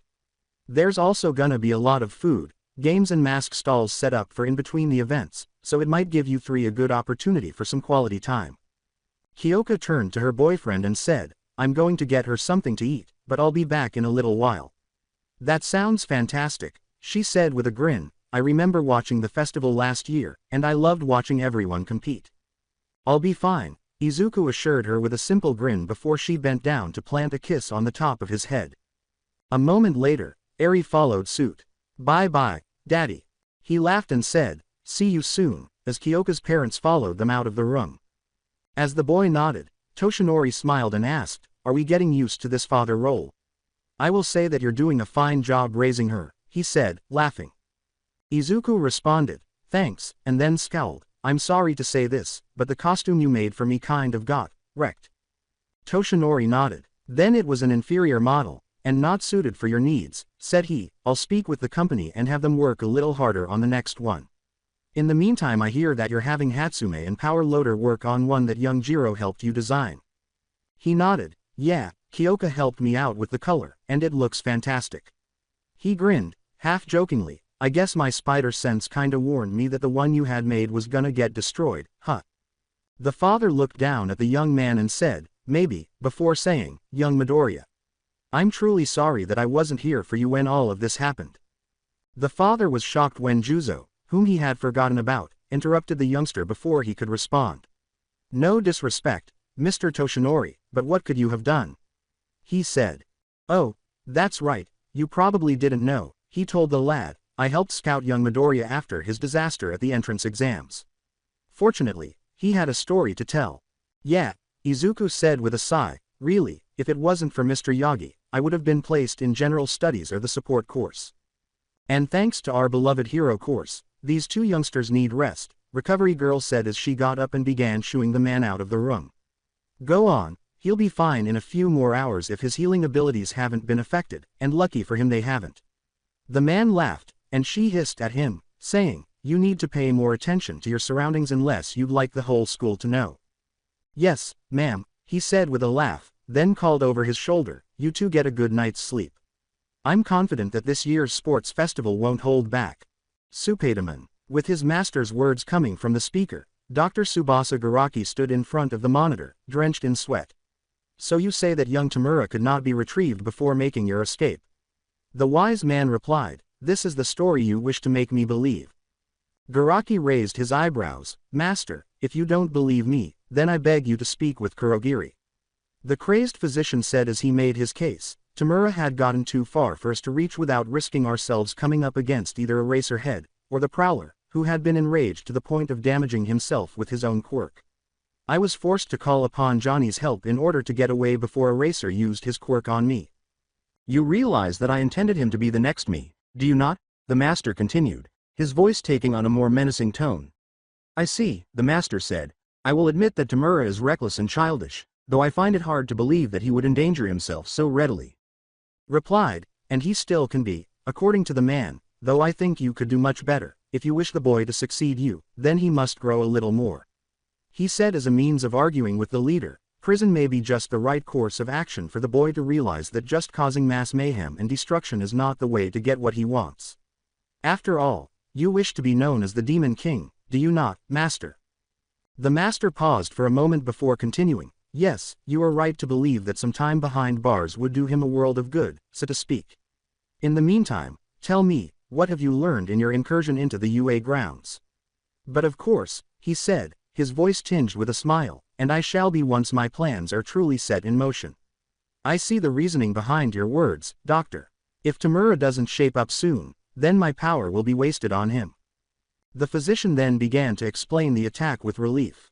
That those children are quite dangerous, he continued. Not only were my darlings No 6 and No 8 destroyed, but I fear that my poor No 7 has been destroyed as well. He nodded. I realized that they would have been dead before long thanks to my tinkering with their aging process, but it still galls me to think that they were still inferior to Izuku Midoriya. Now, my dear friend, the master replied with a soothing voice, perhaps their successors will have better luck. You have been working quite hard to perfect the quirk that was born of injecting the devil's breath contaminated spider venom into his body. Have you not yet perfected it? I believe I have, the man murmured, glinting cruelly behind his glasses as Shigaraki nodded.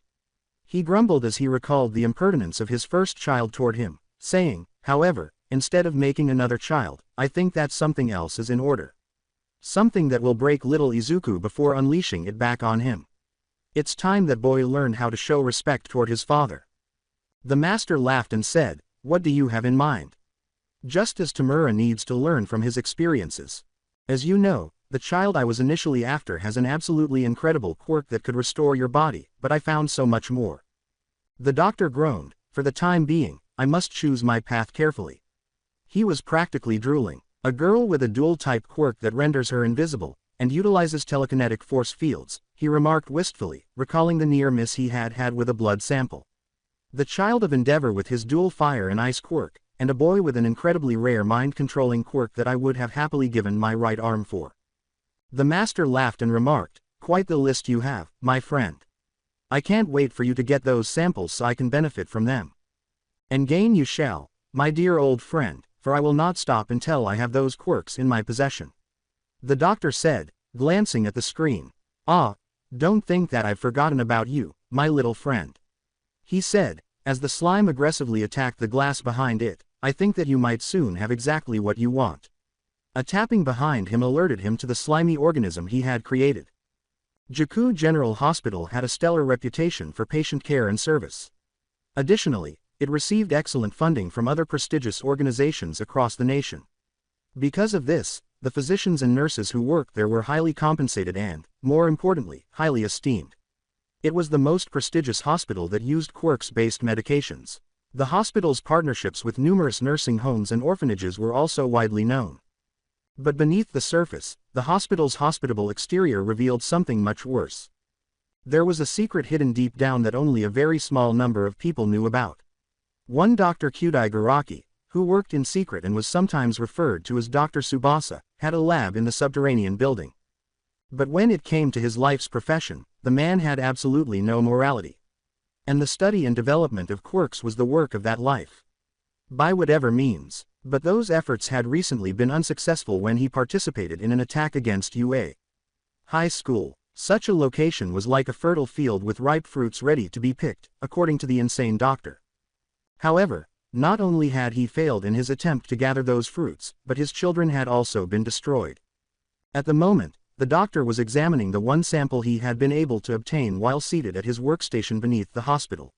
He grinned before typing, a mix of elasticity and strength augmentation. Not a partial gigantification quirk at all.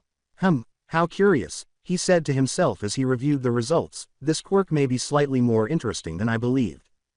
Doctor appeared in a pop-up that appeared on his PC. Speaking to the nurse in a bored tone, the guy said, I think I left instructions so that I would not be disturbed. With a puzzled expression on his face, the doctor continued, he assured me that it was quite urgent, sir, or else I wouldn't have bothered you. The woman nodded from her side of the screen and said, yes, sir, I realize that, but I have one of your special patients on line number 3. Taking a landline phone from his desk, Kyudai sighed deeply in frustration. Very well, forward it to my personal line here, please, he murmured. Hello, Dr. Shigaraki speaking. The voice Kyudai knew said, hey, Doc. I'm sorry to bother you, but I have a little problem. It was Wolfram. Knowing full well that his work on the mercenary was flawless, the rotund guy laughed in his throat and said, oh ho. Something wrong with the strength-enhancing quirk? No, it's not me, replied Wolfram. You remember those reports of a guy that had a powerful weather-manipulating quirk?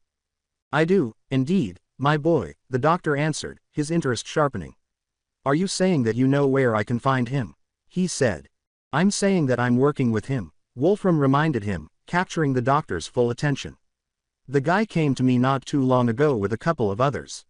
He continued, Nighteye virtually drooling. We did a few jobs together, and I like the guy. He's driven. I sense a bit in here somewhere, my boy, Nighteye replied, reaching up to twirl his mustache as the doctor hummed. What aren't you telling me, Wolfram? Nighteye said. With a sigh that produced static, Wolfram said, the guy's sick, Doc, adding, I haven't heard of anyone this sick in a long time, not since the Devil's Breath incident. He whispered, oh, dear, you need me to treat him. Yeah, I owe him. Wolfram spoke quickly out of dread of the man's wrath. But I'll make good on it. You know I will, he replied. The doctor simply laughed and said, my boy, you needn't worry. His voice was as silky as a snake's skin. You know the usual routine. I'll let my special staff know about your arrival. As soon as you've brought him in, and I've figured out what the problem is, then we can talk about payments. The mercenary laughed. You know, Doc, his friends have some pretty nice, unique quirks. You hear me knocking. After Wolfram had been silent for a while. And speaking of quirks, Nighteye said with a laugh, I certainly do, my boy, and I'm inclined to let you in. His spectacles gleamed in the dim light of his laboratory, and he said, I think I already have a way for you to repay my services. That's so, replied Wolfram. What are we talking about here, Doc? Murder, robbery. Nothing so grand, my boy, he said. You see, I recently found a few interesting prospects, you might say. He went on, however, I was thwarted in harvesting any of their quirks. Wolfram laughed and said, ah, so we're talking about kidnapping, huh? I can do that, but it might take some time. The physician laughed, not to worry, it's nothing as grand as that, either. He exhaled, either way, when things are ready, I will ask you to help me obtain some samples, at the very least. I can do that, Doc, Wolfram replied. You just have to give me some names. The first one I have interest in, all of them, really, are students or wards of UA. Nighteye laughed once more and rubbed his mustache. Shit, Doc, that wasn't you that hit the school recently, was it? He heard Wolfram hiss over the line. The doctor picked up a newspaper with an article about the whole incident and said, as you can probably tell from today's paper, the assault went rather poorly. I'm afraid so, my boy, he sighed. I was involved with an impatient man-child that my, shall we say benefactor, insisted that I care for. Poorly would be an understatement, Doc, said Wolfram. I've had my boys casing most of the security systems used by I-Island, and Tartarus, and UA just upgraded their security to the same level. The physician sighed. Now, Doc, don't get upset. I didn't say it was impossible. Just delicate. I think even you would struggle with such a security system, Nighteye groaned. You are admittedly good at your profession, Wolfram, the doctor said. Now, don't go underestimating me, Doc, was Wolfram's laugh. Remember, I've pulled jobs that even S.H.I.E.L.D. can't pin on me. Spiderman. The UA. The nurse's office. Izuku flexed his arms and legs before patting his ribs. How are you feeling, young man? Questioned recovery girl. Any lingering pains or discomforts? Izuku shook his head and grinned at the elderly nurse. No, I feel like I'm back in fighting shape, he said, turning to face Honanuki. How's the arm, Juzo? He asked. Never better. The teenager agreed, flexing his just-healed arm. I'll be glad to get back to the dorms, and enjoy the rest of our week off. I remarked. Recovery girl grumbled. You're acting like you've been in here for just as long when it's only been 2 days, she complained before returning to Izuku. Now, I still want you to take it easy on yourself, you were badly beaten after all, and while your healing abilities may have set you right, you really should think about that visit to Hound Dog. The lad sighed and bowed his head, saying, Don't worry, Miss Recovery Girl, adding, Kyoka won't let me bow out of it, anyway. And you should keep a very close eye on little Eri. Izuku looked at the nurse with alarm, saying, and if what I've heard about her treatment has any truth to it, then she's been conditioned to blame herself whenever harm comes to someone she cares about. The nurse nodded to the boy and said, At least you found someone that has a good head on her shoulders for such a young age. She gave the boy a hard look. And that includes the person she calls her father. Izuku nodded, understanding that the young girl, whether in or out of school, need more care than he could possibly provide. With a broad smile, Juzo said, Hey, Didn't you and Kyoka talk about that? Why not take her out to an amusement park? He suggested. She's being hunted, dearie, reminded him with a sigh. While I'd love to see you and the girl leave the grounds to let her see that the world isn't as dark a place as she's been made to believe, as long as those monsters are still on the loose, then I'd advise against it. That's why I'm hoping that the sports festival would take care of that minor issue, Izuku groaned. At least for now, he added. As she rubbed his elbow, Recovery Girl said, now, chin up, dearie, smiling softly, and that little girl is all the better for it, believe me. She said, you're doing something that not many young men your age would do.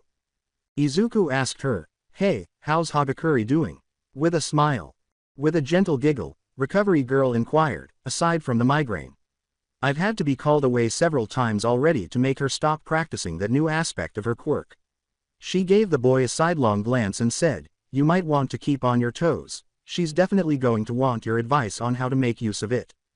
He answered, I'll keep that in mind, and got up to go to the door. Thanks for taking care of me, Recovery Girl. She waved goodbye to the child and turned back to Honanuki, saying, now, then, dearie, let's have a look at your back before I give you the go-ahead. She nodded briefly and grinned at the boy, adding, just make sure that you don't make visits to my office a habit. Honanuki began removing his bandages as he walked out of the nurse's office, and Izuku laughed. A voice cried out, Heya, freshman, as he shut the door. Mirio and 2 other third-year students were approaching him when he turned around. The old lady finally let you out. Recovery Girl said, I heard that, Tagata. From her workspace. Ooh, you are so busted, Mirio. The girl behind him exclaimed, laughing as she patted his back and grinned broadly at Izuku. So hey, I heard that you and the other freshmen got into a really bad fight the day before yesterday. She said, skipping ahead, causing the boy to yell at her. So how did fighting all those villains feel? Did you beat any of them up? You were in the nurse's office for a while, so that means you got beat up, too, and, the other boy covered her mouth. He removed his hand and screamed, you licked me. Najire, you're freaking him out, the kid remarked shyly. Sorry about her, Mr. Freshman, she gets a little, ew. Yup, Najire said, grinning at him and protruding her tongue. Anyway, Mirio interrupted, glancing at the younger kid. How are you holding up? He said, his face displaying anxiety. I heard an abridged version of what you had to go through from some gossip. Izuku shrugged and added, other than that, I'm physically fine. Kyoka and everyone else thinks I should visit Hound Dog, he remarked, starting to consider the possibility that it would be a good idea. That's good to hear, he said with a smile before turning serious. There was another thing I wanted to tell you, too. Sir Nighteye has a plan to raid the Yakuza's hideout in the next day or so, Mirio said, observing the boy's excited expression. Normally, it'd be all hands on deck for something like this, but Sir's thinking that a small group of pros and small army of police will be enough, Mirio said. Izuku nodded, I hope it'll be enough, and he thought of the young girl who was waiting for him at their house. And I hope that it all goes as planned, he said. Ares suffered enough as it is without being trapped here. She's not the only one, Midoriya, Mirio said, reaching out and grabbing his shoulder. The older boy's expression was troubled, but he smiled sympathetically. If you ever need to talk to someone, come look me up. I may not know the full story, but I do know that you were beaten up pretty badly by those villains. Najire smiled broadly and added, yeah, he's right. Or if you need to talk. I'm really good at talking. You ever need an ear, we're always ready. Despite his apprehensive appearance, the other boy nodded and replied, why yeah, what they said. Thanks a lot, guys, Izuku remarked with a smile, but I'd better go home because I know Kyoka wants to talk and Eri is probably still scared. With a worrisome expression on her face, Najire asked, do you mean that girl with the punk rocker theme going on? He nodded to the motor-mouthed girl and said, I think I saw her heading to Hound Dog's office a few minutes ago. She looked a little scared, maybe. Najire asked. Izuku gave a nod and veered off course. As he proceeded down the corridor, he added, thanks, I guess I'll see them first. I'll see you guys later. The blonde teenager put his fists on his hips and watched his junior leave, as Mirio and his companions scowled after him. Najire nodded slowly, and he said to his buddies, man, talk about a rough first few days, huh? I mean, the kid's basically doing pro work right off the bat. The child, Amajiki, answered, I don't know, Tagata, adding, he seems pretty okay with everything that happened. Yeah, Mirio groaned, and that's what worries me. Spiderman, the office of the guidance counselor. Sitting across from Hound Dog, a big canine-human hybrid, Kyoka began to feel uneasy. It was not helped by the muzzle. However, the counselor's speech managed to calm her down. There's no need to feel nervous, Miss Jiro, he stated in a kind and calm voice. If you don't feel comfortable with any of my questions, then you don't have to answer them, and we can change the subject if you want, all right? Yes, sir, she replied, her anxieties still evident in her voice. Let's start off with something simple. Hound Dog wrote in his book, your relationship with Mr. Midoriya. Do you feel comfortable with the subject? Kyoka nodded without saying anything, and the way her jacks were flying around her head made the dog teacher feel a little uneasy. He grinned under his snout and said, all right, then. How long have you two been official? Not long, Kyoka remarked, recalling the day of the battle trial. I honestly didn't see it coming. She shook her head. How so? Did you not like him? Hound Dog inquired. Kyoka nodded her head. No, it's not like that, she said. I'm not the kind of girl that makes moves on someone, but I did, and I never expected it to pay off. She acknowledged, and when I did, everyone seemed so happy for us. Seeing her cheeks flush, he said, may I ask what prompted you to make a move on Midoriya? You don't have to answer if you don't want to. I don't mind, it's just embarrassing, she whispered. Hound Dog laughed. Nothing that's said here will ever leave this room, you have my word on that. He said, I won't even inform your parents unless it is absolutely necessary. Kyoka sighed and gave herself a half-hearted. When I was in middle school, I was always comparing myself to other girls, she stated. I mean when I see a girl my age walking down the hall with one of those bouncing chests, and on the arm of a really nice boy. I always thought, why can't that be me? She was trembling, and when we started our first day here, I walked in the classroom right behind Izuku, and every girl in the class was totally the opposite of me. And how does Midoriya feel about your appearance?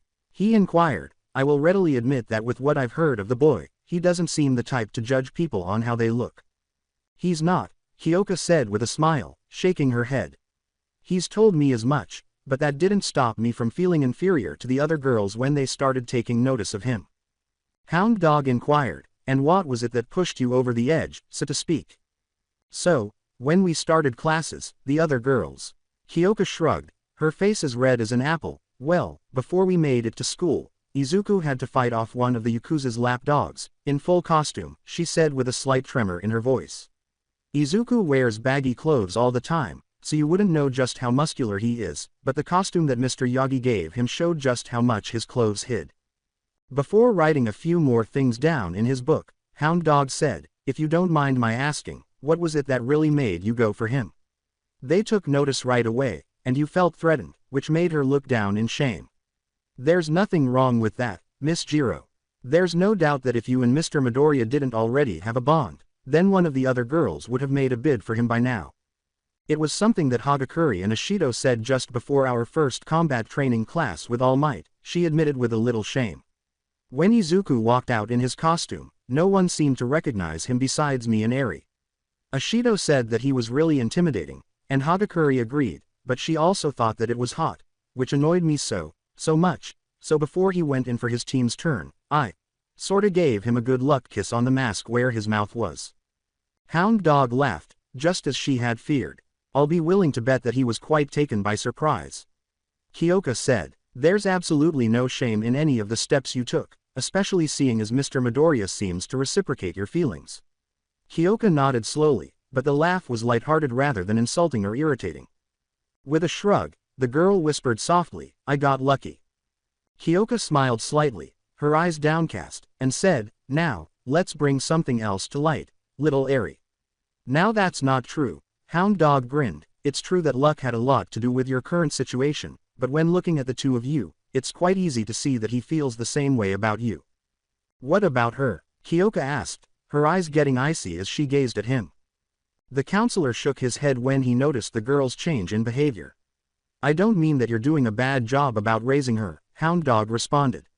On the contrary, based on what I've been able to see through the school's camera, she's a bright, happy, and, healing child. I was able to watch the video footage we have of her when she's been seen on campus with you and Mr. Midoriya, and I think you're doing very well with her, he said. Then what's there to talk about? Kyoka responded, I don't mind being her mother. Hound Dog let out a breath. I'm sure that you don't. At least, not right now. You don't. She looked him in the eyes. What I mean to say is, and this is completely hypothetical, that there may come a time when you and Mr. Midoriya separate. How do you think that will affect Eri? Kyoka bit her lip. She had considered that, more than once. She then glanced down at her finger's ring. Families don't always stay together, I'll admit that, remarked the child, but that doesn't mean they stop being family. I think that will do with my concerns about her, for now, but keep what you just said in mind, Miss Jiro. Hound Dog wrote something down and closed the book. I'll end this session with one last question. After the incident at the USJ, how did you feel? He said, tying his fingers together. She questioned, what do you mean? I know that what happened the other day could mean a lot of things for someone so young, Hound Dog said, taking a deep breath. But you went through several things, he said. Not only did you confront a threat that you were not equipped to handle, but your daughter was made a target, and you had to watch as your boyfriend was tortured. The counselor said, noticing that the girl had become a lot paler. Then I get thrown across the training area into a bunch of villains ready to tear me to pieces. If it weren't for Mei and Yaomomo, I probably wouldn't be here, even if I turned up the volume on my choker to lethal levels. Kyoka hunched her shoulders and hugged herself. What do you expect me to say? She asked. When the attack started, Izuku and I had Eri in our arms, but that mist villain's quirk just took her from us. She muttered, but Hound Dog's enhanced hearing allowed him to easily hear her words. Were you prepared to do such a thing? Hound Dog inquired, a little taken aback that she had herself brought up the topic he had been avoiding. Kyoka nodded and continued, I was ready to do it in a heartbeat, trembling, because those villains weren't just there to beat or humiliate us, they were there to kill us. Hound Dog inquired, and did that bother you? That you were prepared to kill? Not as much as I thought it would, the girl said, a pit forming in her stomach. I was terrified, not just for me, but for Eri and Izuku, too. I knew Izuku could handle himself, but Eri was defenseless. If Hagakure and Kendo hadn't gotten to her, then I doubt I'd, she said, sighing and placing her hands in her lap while involuntarily twisting the ring on her finger. Hound Dog gave her a box of Kleenex that he had reached for on his desk. She could feel tears starting to form in her eyes, but she knew better than to question it. Do you feel like you can continue? She dabbed at her tears and nodded slowly, saying, I think so. Hound Dog calmly said, when you're ready, then. It took Kyoka a moment to regain her composure. She wouldn't benefit from continuing to crumble in front of the hero. Nevertheless, she wished she had waited for Izuku to accompany her so she could at least grasp his hand. Then, as if by magic, there was a knock on the door. Hound Dog yelled, come in, with a strong pun. After a moment of doubt, Izuku entered. Never in her life had she felt such relief. Pardon me, Mr. Hound Dog, but he paused in the middle of his statement upon seeing her. Hound Dog said, please come in, I was just wondering when I'd get to see you. However, the youngster was already crossing the room, so he didn't have to offer. When he got to her, all of his focus was on her. Kyoka stretched for his hand without thinking, her fingers slipping between his. As soon as she did, the pit that had been developing appeared to vanish. He likely noticed the tears still in her eyes and inquired, are you okay? As the boy turned to face him, Hound Dog said, I think she'll be fine after some quality time with you and Eri. And if you'll answer the same question that put her in this state, I think we'll end this session. Izuku nodded curtly, and Hound Dog added, how did you feel after the incident at the USJ? Izuku paused to think of the perfect word, then looked at the man and said, inadequate. How so? Hound Dog questioned inquisitively, his ears perking up.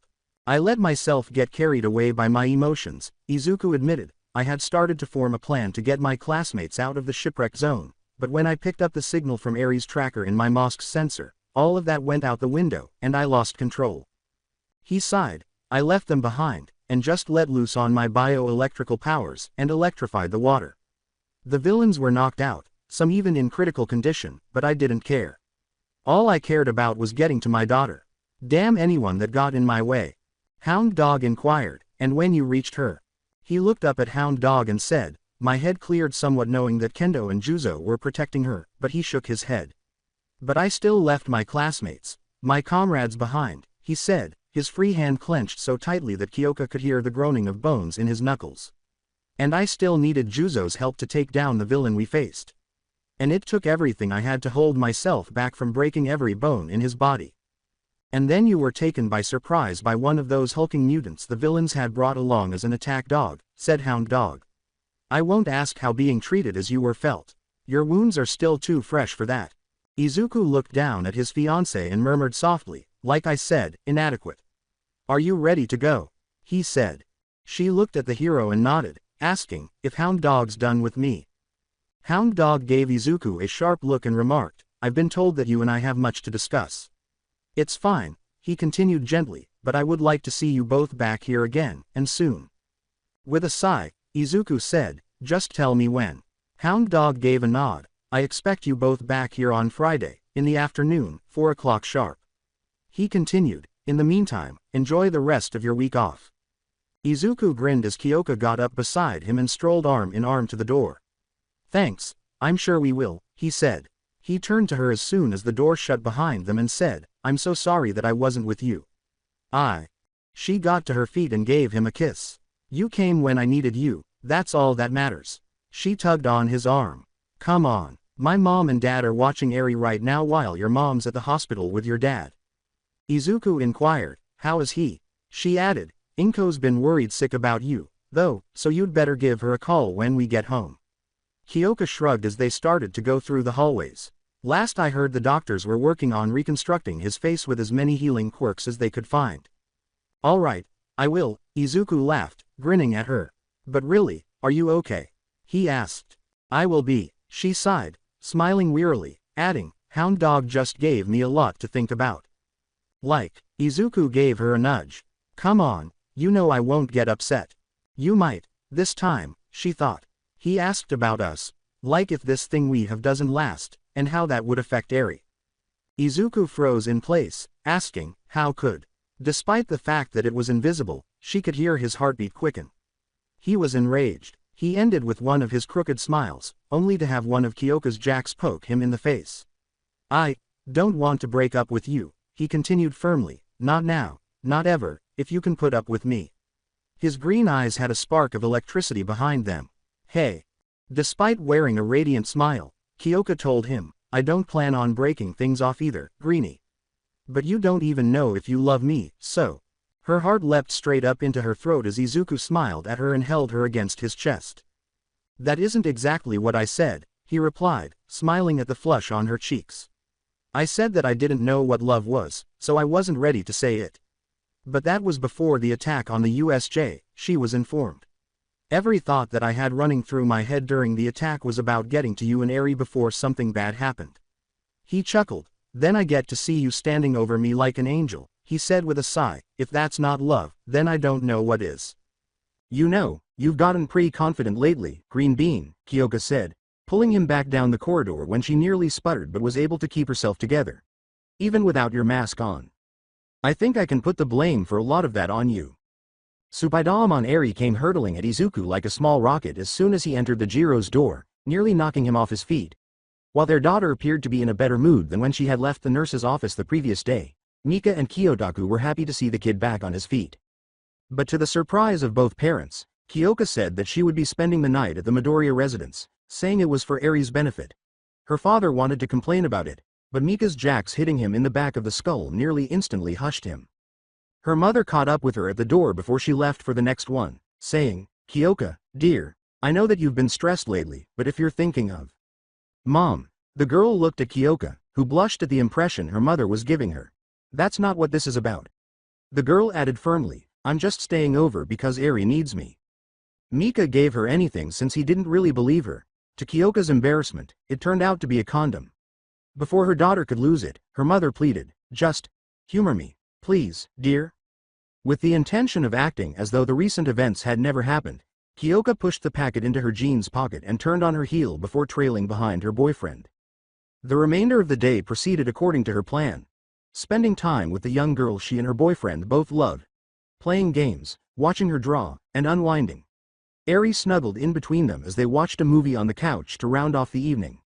The young girl was falling asleep before the movie had even reached the halfway point. The lad grinned and carefully picked the young girl up off the couch after Kyoka gave him a jack tap on the arm and gestured toward her. As he carried her to her chamber, Eri muttered drowsily. In order for him to lay her down, she moved ahead of him and drew the blankets back. Eri muttered, still half asleep, "Daddy?" With a smile on her face, Izuku said, "Right here, sweetie." With a hint of worry in her tiny red eyes, Eri gazed up at him and asked, "Those bad people won't come back anymore, will they?" "Oh honey," said Kyoka, who was sitting on the side of the bed and using the back of her hand to brush her hair. "Daddy and Grandpa took them all to jail," she assured her, smiling. "Mommy's right, the bad people are all gone," Izuku said, laughing at her little story. He then leaned down and kissed her head next to her horn, saying, "They won't hurt us ever again." "Promise?" Izuku grinned at her and said, "I swear, no one will ever harm you again." After pulling the blankets over her, Kyoka got up and kissed her forehead tenderly, saying, "You're safe and sound, baby." "I don't want you and Daddy to get hurt because of me," Eri said, glancing at her. "Look at me, Eri," Izuku said softly, leaning on the edge of the bed as the two pseudo-parents exchanged glances. "I can't promise that I won't get hurt," he said, giving his girlfriend a sidelong glance to indicate that he was also talking to her. "I'm going to be a hero someday, and so is Mommy," he grinned, "and that means that I am going to get hurt sometimes." "Do you have to?" Eri scowled as she pulled the blankets up under her chin. With a slight nod, he said, "It's my dream, Eri," reaching out to stroke her head. "And aside from being your dad, and Mommy's," he said, blushing slightly as he looked at Kyoka. "Well, aside from being with you both, there's nothing that I want more," he said, shrugging. "I can't really avoid it." He glanced up at his girlfriend once more. "But if I have the power to help people, then I'll do it, even if I have a chance of getting hurt." With a little shudder in her voice and a faint trace of tears at the corners of her eyes, Eri questioned, "But what if the bad people find me?" Izuku moaned as Kyoka crouched beside her. "Then we'd fight them, Eri," Kyoka said, "because we both love you so much." "And that right there is worth giving it our all to keep you safe," Izuku said. "No matter who tries to hurt you, or Mommy, I'd fight for you both." He grinned at Kyoka, "Because that's how much I love you." Kyoka's heart melted completely. "So would I," she said with a smile while holding back a sob. She leaned over and kissed Eri's cheek before the dam broke, saying, "Good night, Eri, sleep tight." Eri muttered, "Good night," and started to fall asleep once more. Izuku switched on her night light as she fell asleep, and Kyoka switched off the lights above her. Izuku closed the door barely a bit and silently followed her out of the room.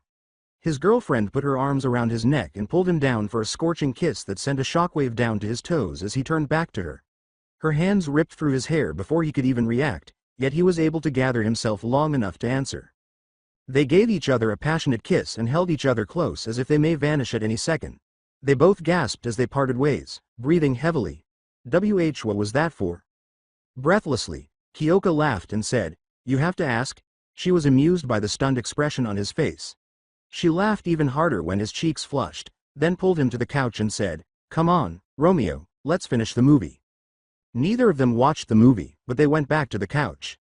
Nezu's office door opened suddenly, and the principal's fur nearly stood on end at the unexpected entrance. However, he was able to hear his visitor approaching before he even entered the room because his senses were more acute than a human's.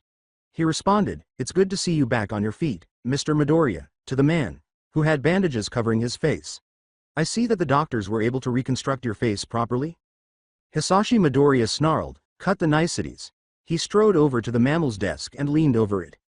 "You had to have known what was going on," he said, slamming his hands into the desk. "My wife and son are only here because they were assured that they would be safe from harm, Nezu," he said, mocking him through his bandages. "Yet not even a full week has passed, and we have had a breach in security, and then a day later, a horde of villains just marches right in." Flames came out of his mouth, scorching the bandages surrounding his mouth. Nezu let out a sigh and motioned for the man to sit down, but he stayed hunched over the desk with his bandages burning. "I completely understand your ire," Nezu murmured. The man's flames became stronger as his bandages caught as he said, "Well, I can't say that. Your son was made to suffer greatly, after all." His face was bare except for the Glasgow smile from the surgeries. "That decayed gate I found was obviously because of the villain Tetsu and Kirishima helped apprehend, but that doctor, the one with the mechanical arms," he said, his eyes burning with latent anger, "he tortured my son." He made a fist and slammed it down on the desk hard enough to leave a crater in the wood. "You're damned right," he said, tearing them away and throwing them into the garbage basket. "Do you have any idea what it's like to know that someone who harmed your family was allowed to escape?" Naturally, Nezu shook his head. "Unfortunately, I was rendered incapable of reproducing while in the government's possession, so having a family is not in my future," the mammal said, which only made the man growl. "I do not make light of your predicament, Mr. Midoriya. Truly, I'm as upset about this as you are. I view my students as though they were my own." He turned to face the courtyard outside the window and said, "And to know that someone was able to lead an attack against my school, my haven for these incredible children, has angered me to the point that I am ready to retaliate with the full might of UA Academy." The former mercenary remarked, "And what sort of retaliation are we talking about here, Nezu?" As Hisashi stood up straight and folded his arms. "I'm all for hunting that bastard down, but we don't even have any leads." "We have no leads, yet, my friend," Nezu said, shaking his head slightly before turning back to face the irate father. "Hopefully, with the raid on the Yakuza group happening today, we may yet find some answers." He sighed, and, as I was discussing with All Might and Vlad King yesterday, he expressed a great interest in Eri, which led us to believe that he had connections to these Yakuza. I was told that the doctor was the one that experimented on your son, which explains how he was able to create those things, he said, giving the man a start. "And what about the doctor himself?" Hisashi responded, "Any information on him?" He sighed and leaned forward, saying, "But I fear that I must ask you a dire favor, Mr. Midoriya." The man looked at him with interest, adding, "The children. This first week has shown them how dark the world can be, yet we as teachers have failed to hone their skills enough to properly prepare them for it." He was not happy to see the mammal shake his head, saying, "None, only that he had a grandson that went missing a few years ago. Other than that, the man is an enigma." He looked at the man with a gleam in his eye, saying, "Yet, I understand one of our students underwent a quirk evolution." Hisashi remembered the girls talking about her quirk on the bus to the USJ the day of the attack. "Right," he acknowledged, "Miss Hagakure. Apparently she has some psychic abilities now." "Indeed," Nezu replied, "and several other students from both first-year classes have quirks that could be forcibly made to undergo the same evolution as she was, which would mean none of your teachers have the knowledge to force a quirk evolution, Nezu," Hisashi replied, holding up a hand to halt him, his face darkening. "Not even you." "No," he answered, pointing at the man with his paw, "but one of my security staff knows the methods." "You don't know what you're asking of me, Nezu," Hisashi said, raising an eyebrow. "On the contrary, my friend," Nezu said, shaking his head, "I think you'll find that I know exactly what I'm asking of you." He leapt from his chair, stepped around his desk, paused behind his back, and looked directly into the man's eyes. "A change is coming, Mr. Midoriya, whether we wish for it or not," he continued, as the man looked at him bewildered. "All Might is on borrowed time," he said, turning to the rodent. "I realize that I'm taking a very large risk by revealing this to you, and violating a friend's trust, but I feel that you must understand the gravity of the situation," he explained. "You have my attention." The man motioned for him to go on. "All Might has a very debilitating injury," the teacher said, "and the injury takes a great toll on him every time he uses his power. That attack 2 days ago wasn't just to kidnap Eri," Hisashi thought, nodding as he started to comprehend. "I don't believe so, though she did have a large part to play in the attempt. It seems that All Might was the true target." Nezu responded, "And as he grows weaker and weaker, the villains will surely take notice, and will most likely try again with more success." He rested his head. "I know that I am asking you to do something horrible, but I feel that these children will need the training you could offer." He raised his eyebrows, "And if what is to come confirms my fears, then an all-out war may be on the horizon." Reaching up to pinch his brow, Hisashi said, "And you need soldiers. Izuku, I could definitely train to fight more like myself. But the others," he said, turning back to face the mammal. "They're too soft, Nezu. It won't work." Nezu looked at him with an imploring expression. "I am only asking you to try," he said quietly. "Yes, I realize that these children didn't come to this school to become soldiers, but soldiers are what they must become if they are to survive. Surely you must see that." Hisashi scowled as he turned his head to gaze out the window at the kids below. He walked around the principal to stand by the glass and said, "I've done things that no parent would want their children to know about, let alone allow them to learn how to do them.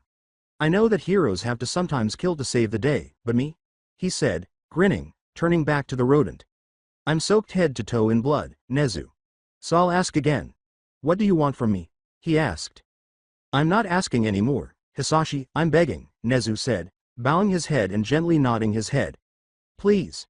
Teach these children how to survive what's coming. My class will follow my rules. Hisashi looked at him for a second more before turning back to the window.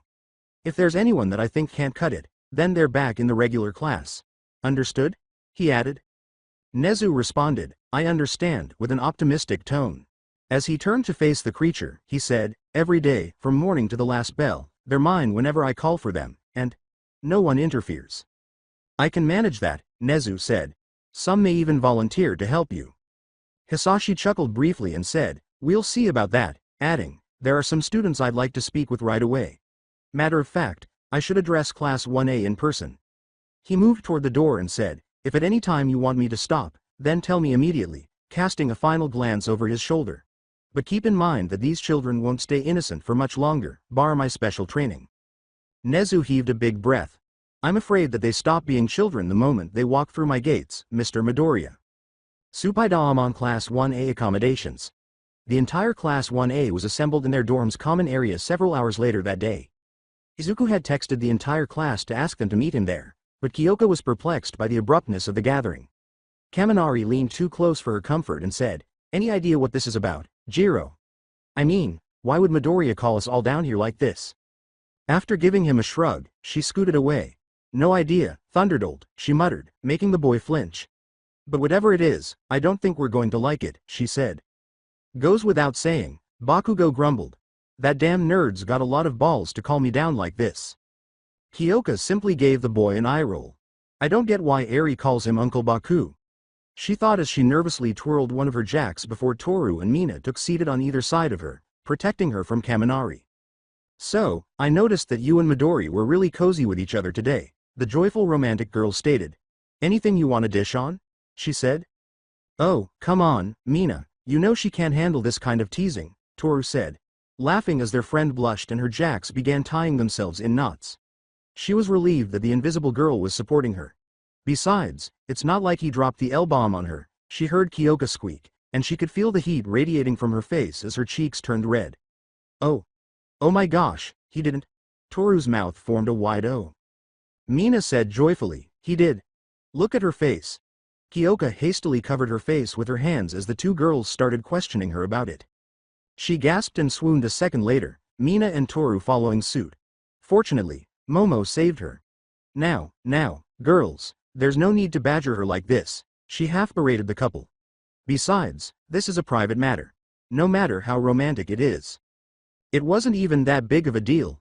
Kyoka moaned as her best friend only grinned at her, her cheeks a cheerful pink. Really, Momo? You, too? Girl, this is our first year of high school, Mina said, leaning firmly on her left shoulder. And you already have one of the cutest guys in our class confessing his love to you, Toru said, leaning on her right shoulder. As the two females pressed on her, Kyoka writhed in her seat and whimpered, and I said that it's not that big of a deal. Come on, it's not like we got hot and heavy. That is highly inappropriate for someone of your age, Miss Jiro. Iida yelled from afar, Ashido and Hagakuri, cease this insensitive talk at once, you're clearly making her uncomfortable. You probably wouldn't know what to do with a girl even if she gave you an instruction manual. Mina snorted, her fists on her hips. Oh, butt out, Iida. I happen to know a great deal about human anatomy, thank you very much, Iida said in a tone of complete indignation. As Kyoka had a moment to slip away from them, Toru joined in on the taunts. However, Mina grabbed her from behind and said, Whoa, no you don't. Mina laughed, we're getting the deets, and that's that. Her hands ghosted across her ribs, causing Kyoka to shriek with amusement. With a glimmer of pure malice in her eyes, Mina exclaimed. Ooh. I think I found her weakness. Get her, Toru. Ah. No. Stoop. Kyoka wailed as Toru joined in on the tickle attack, jabbing at them with her jacks. Kaminari had developed a very gloomy expression on his face, and Momo laughed at their antics. She said, Kaminari? Is something wrong? Although she didn't miss the longing glance he directed at Kyoka, the blonde shook his head and muttered, Oh, nah, nothing's wrong with me. The girl thought as she caressed her cheek, Oh, is that all there is to it? With a sigh, she said, Well, even though I'm positive it won't cause any problems, I should definitely discuss it with Kyoka later so that she is aware of it to start with. Izuku and his father entered through the front doors before the class vice president had time to think further about the matter. His father was fully costumed, with the exception of the open face of his mask or helmet. "Mr. Midoriya, you're okay," Suyu responded. "I'm glad to see you back on your feet after those burns we saw." "Pretty manly scars, too, sir," Kirishima said, giving the man the thumbs up. "Thank you both," Hisashi replied, nodding to the two students and motioning for Izuku to accompany them while his son proceeded to save his sweetheart from her abusers. "But I'm sure you're all wondering why Izuku sent you all a text asking you to gather here?" he said, and the students nodded. "Well, that was my doing." Incredulous looks were exchanged among the students, with Kyoka turning to face Izuku and the youngster shaking his head and shrugging. His words caused the students to start talking. "You are free to refuse these special classes, but I will say that Izuku will be participating as well." He looked at his son and said, "I'm sorry to say that your fighting style is in dire need of improvement, son. I'm sure you're all still recovering from this week's attack, so I'll be brief about this," he said, clearing his throat.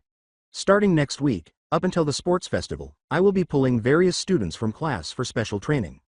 "You don't have to tell me that," Izuku remarked slowly, his tone a little sour. "I know I need more training. That's why I was asked to start this extra class," Hisashi continued. "But most importantly, we will improve upon your quirks."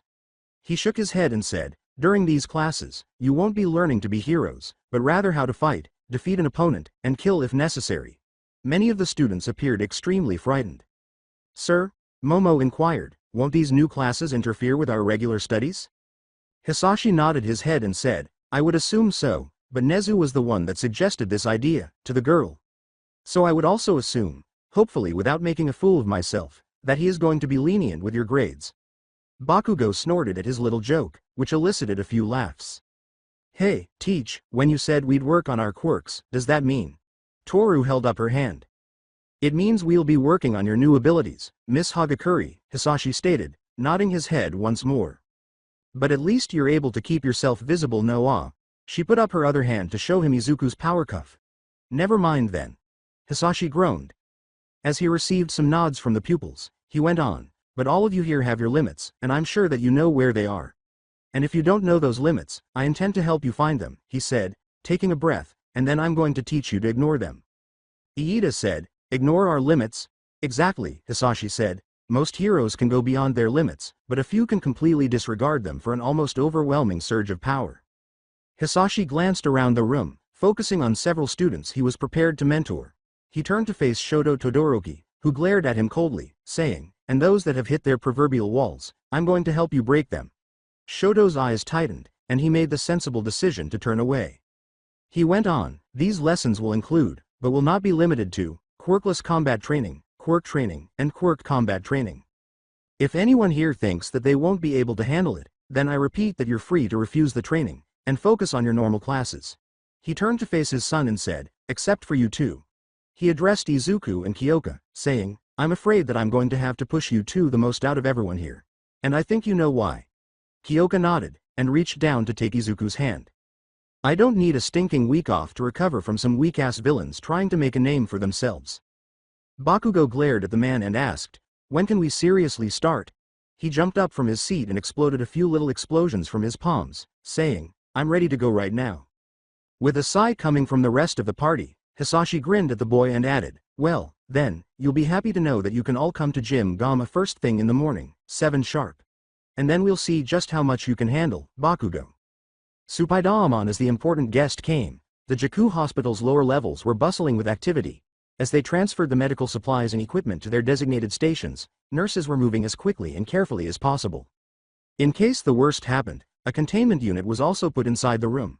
"Have all available treatment options made ready. That includes treatments for the Devil's Breath," Kyudai demanded of his employees. "We want this young man back on his feet as quickly as possible."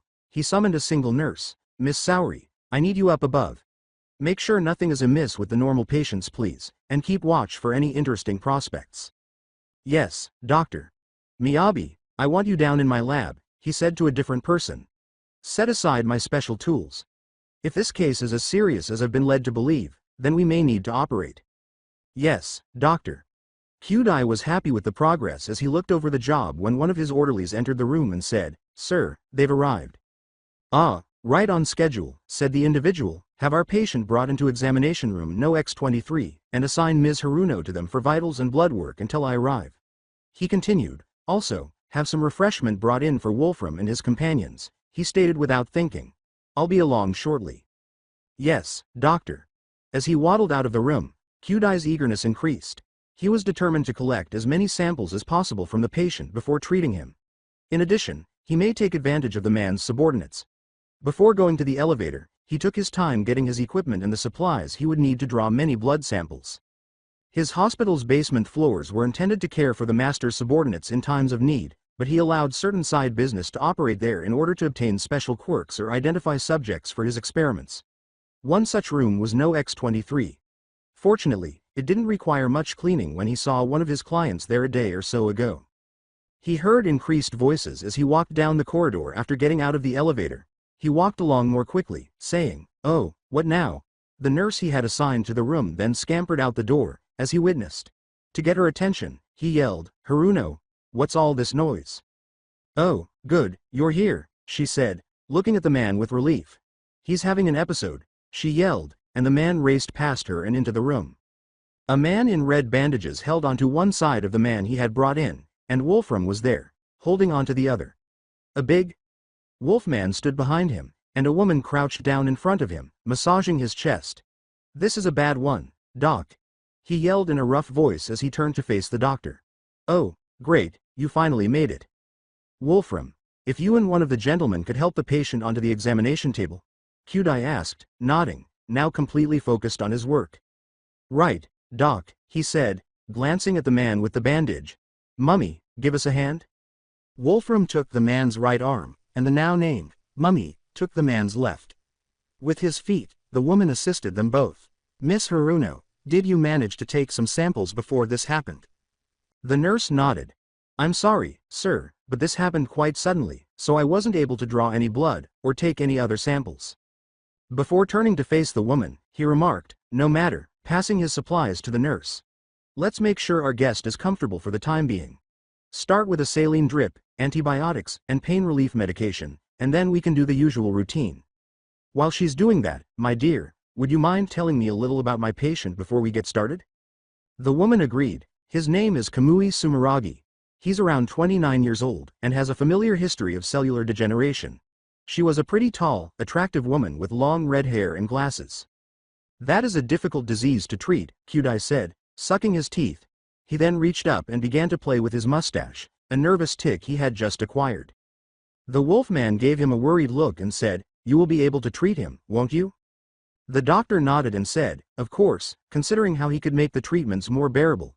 Given that this particular illness is what is afflicting him, but it is going to be a lengthy treatment, I'm afraid. Can you tell me of his symptoms?" The woman explained, "He's fine except when he overuses his quirk." As he turned to face the nurse who had just drawn a vial of blood, the doctor hummed in his mind, that would be an advanced form of cellular degeneration, aptly named quirk degeneration. Ms. Haruno, take that sample down to the labs and look for any signs of QD, and have someone update me on the status of our Mr. Sumeragi's room. I want this man to have our best silver service," he said. The nurse said, "Right away, doctor," and hurried out of the room. "What's to be done about my condition?" asked the guy, Kamui, as he turned to face the physician. "Only time will tell, my boy," Kyudai shrugged, adding, "but I will say that when you leave this place, you will be a new man, one way or another."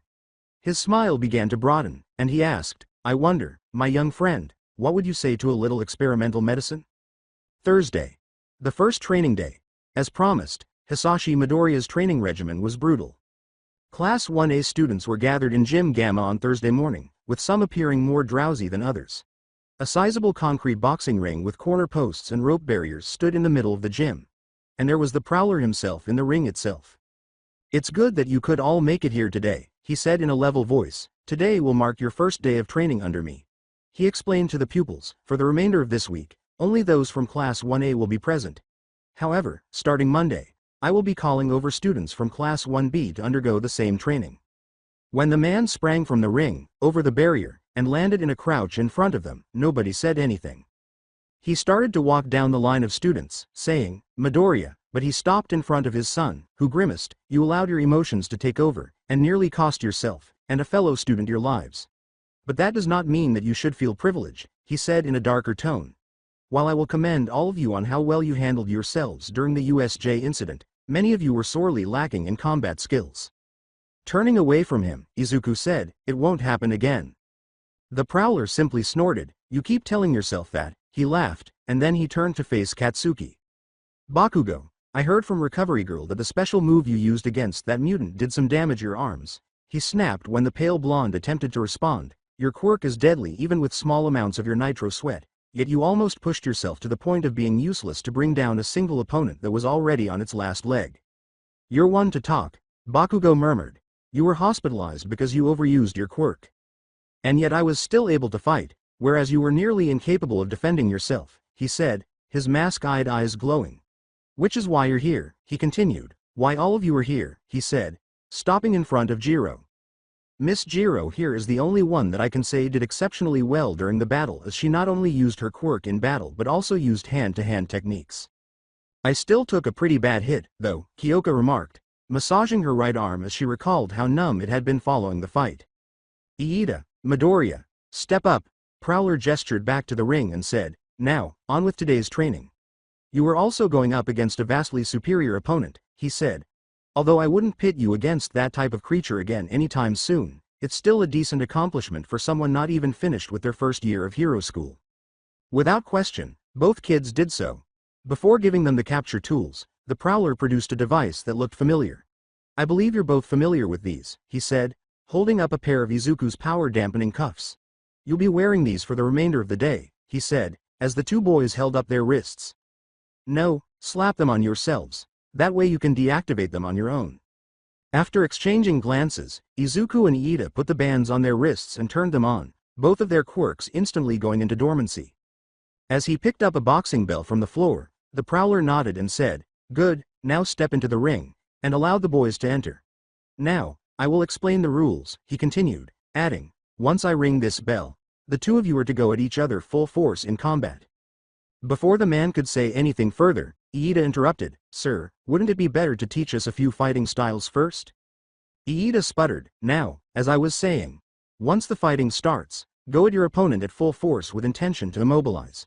After the fight, I will give you pointers on your chosen style of fighting."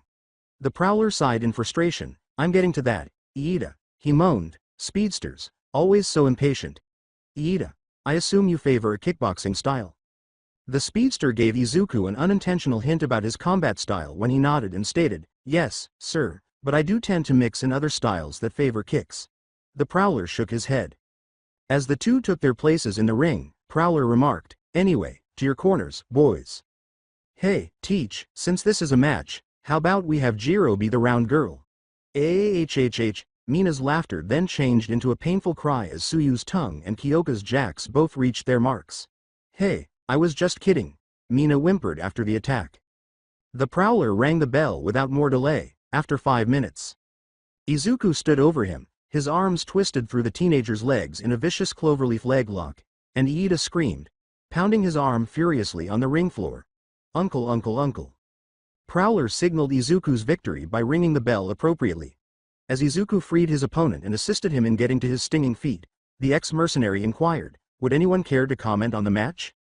Kaminari, who was surprisingly the first to speak, said, Iida was relying way too much on his kicks to try to knock Midoriya out, adding that it was quite simple for him to escape his assaults and knock him off his feet because of his much smaller frame.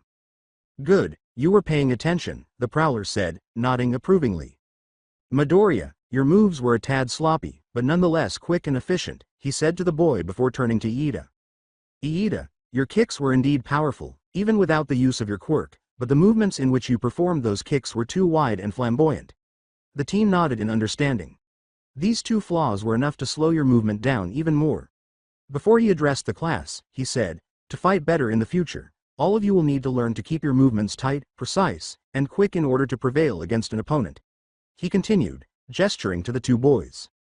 Midoriya's movements, while they were clumsy, were quick and precise, which allowed him to best an opponent that had the clear advantage in size. "I'm not that short. Am I?" Izuku hung his head, looking up at Iida for a while before the taller lad gave him a comforting shoulder pat, which caused his head to fall back to his chest in desperation. "Ahem," remarked Prowler.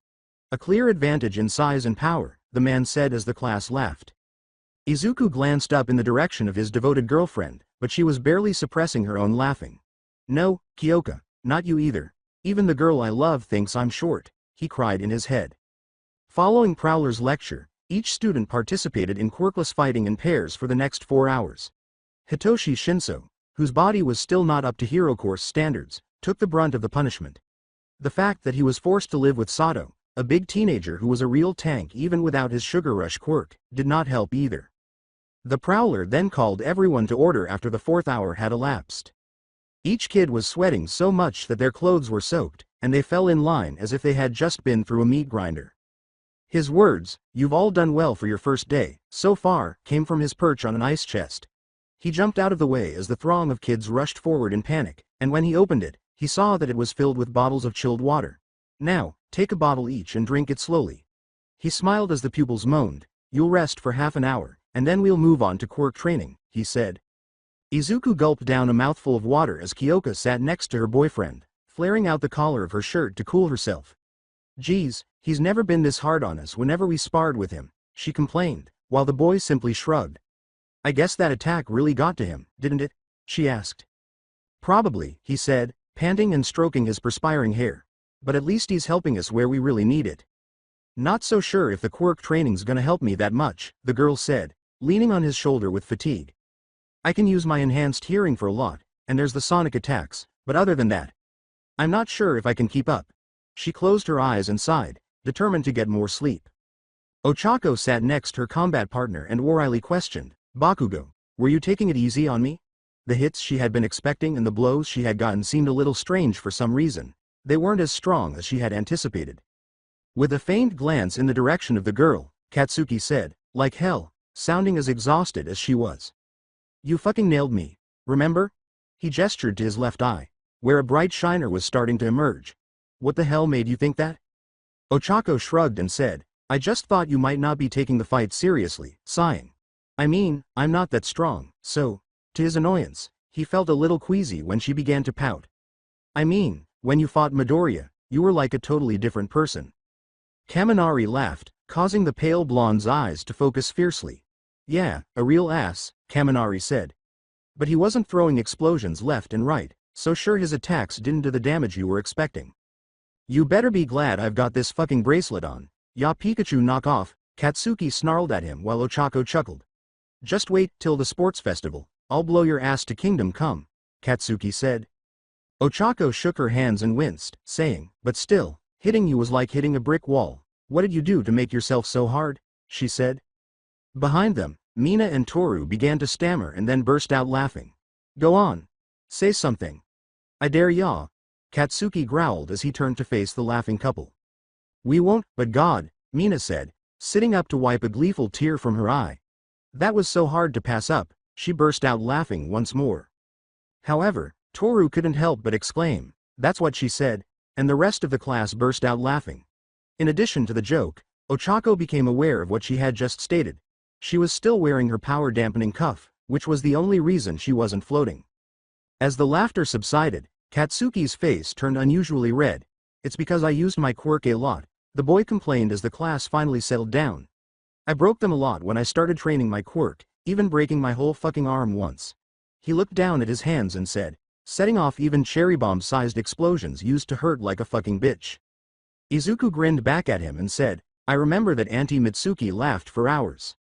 "That fucking hag," he muttered. "Anyway, every time I broke a bone, it healed back twice as strongly as a normal broken bone, and now I barely feel the backlash of my large-scale blasts unless I fire them back to back." To everyone's astonishment, the pale blonde actually smiled a little. "Is that why you have those huge bracers?"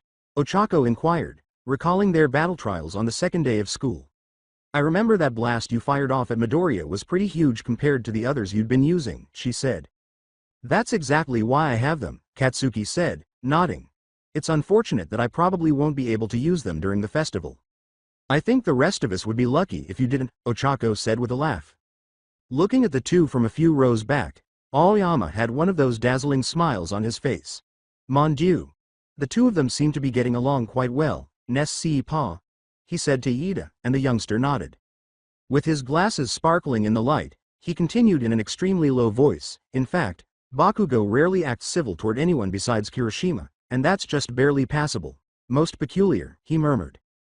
Unbeknownst to the two, Katsuki had heard them and was now flushed much more, and his forehead was pulsing with an angry vein. You bastards, I can hear you fucking, mentally, he snarled, and I'm always fucking fine. Change of plans, kids, Prowler said as he returned to the group. Lunch rush just chewed my ear off for not scheduling in a lunch break, he angrily exclaimed. Yeah, laugh it up. Now get your pansy asses to lunch, pronto. He roared out. Last one back has to run 10 laps around the campus. The main responses were, what? And, oh hell no. As everyone in Class 1A jumped, scurried, and crawled over one another to escape the training area. Supaidam on Friday. The second training day. The students jumped straight into quirk training on the second training day. In order to optimize the amount of power Izuku could accumulate within his body and the quantity of electricity Denki could generate before blowing his fuse, Izuku and Kaminari were coupled together. Prowler yelled at the teenager covered in electricity, come on, Kaminari. Is that all you've got? Denki stutteringly exclaimed, no, his skull already scorching from his impending limit. What's that? I can't hear you, Prowler cocked his head in question. Denki retorted, no sir, and increased the voltage by several thousand volts while Izuku attempted to absorb it all. The Prowler asked, what about you, Midoriya? What's your damage, as he turned to face his kid.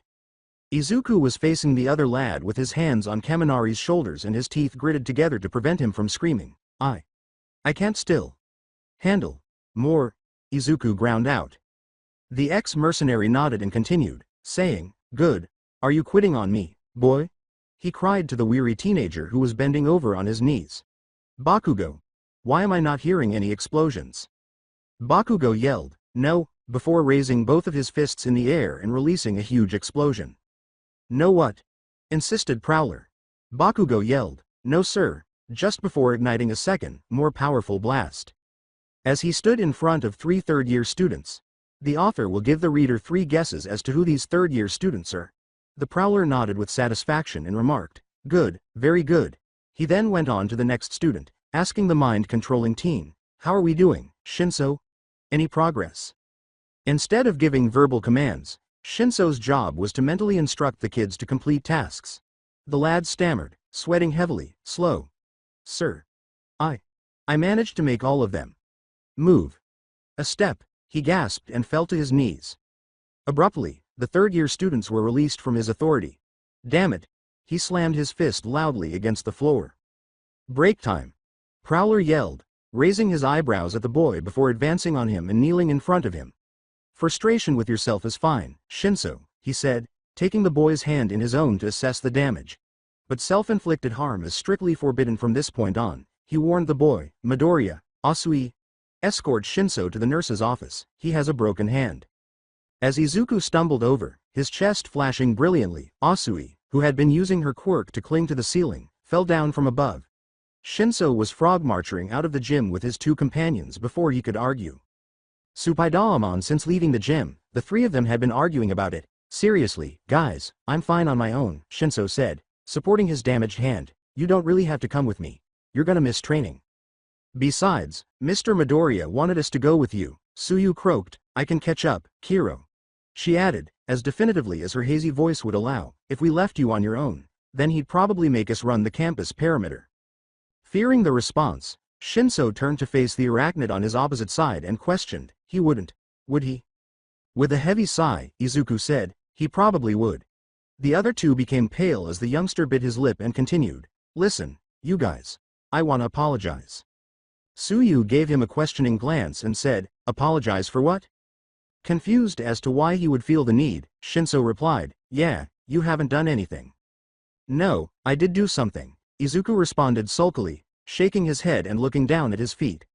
I abandoned you guys in the shipwreck zone during the attack, he muttered. After giving him a startled look, Shinso quickly used his good hand to slap him in the back of the head. Shielding his damaged right hand, Shinso growled, youch. What the hell's your head made of?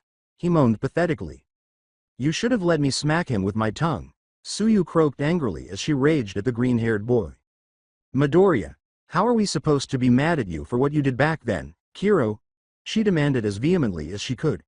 You only left us behind because you saw that Eri was close by, Kiro, she croaked, recalling how terrified the little girl had been when she had discovered her and the others waiting in the mountain area. I'd have done the same thing if my little brother or sister were in danger. She's right, Shinso murmured, nodding.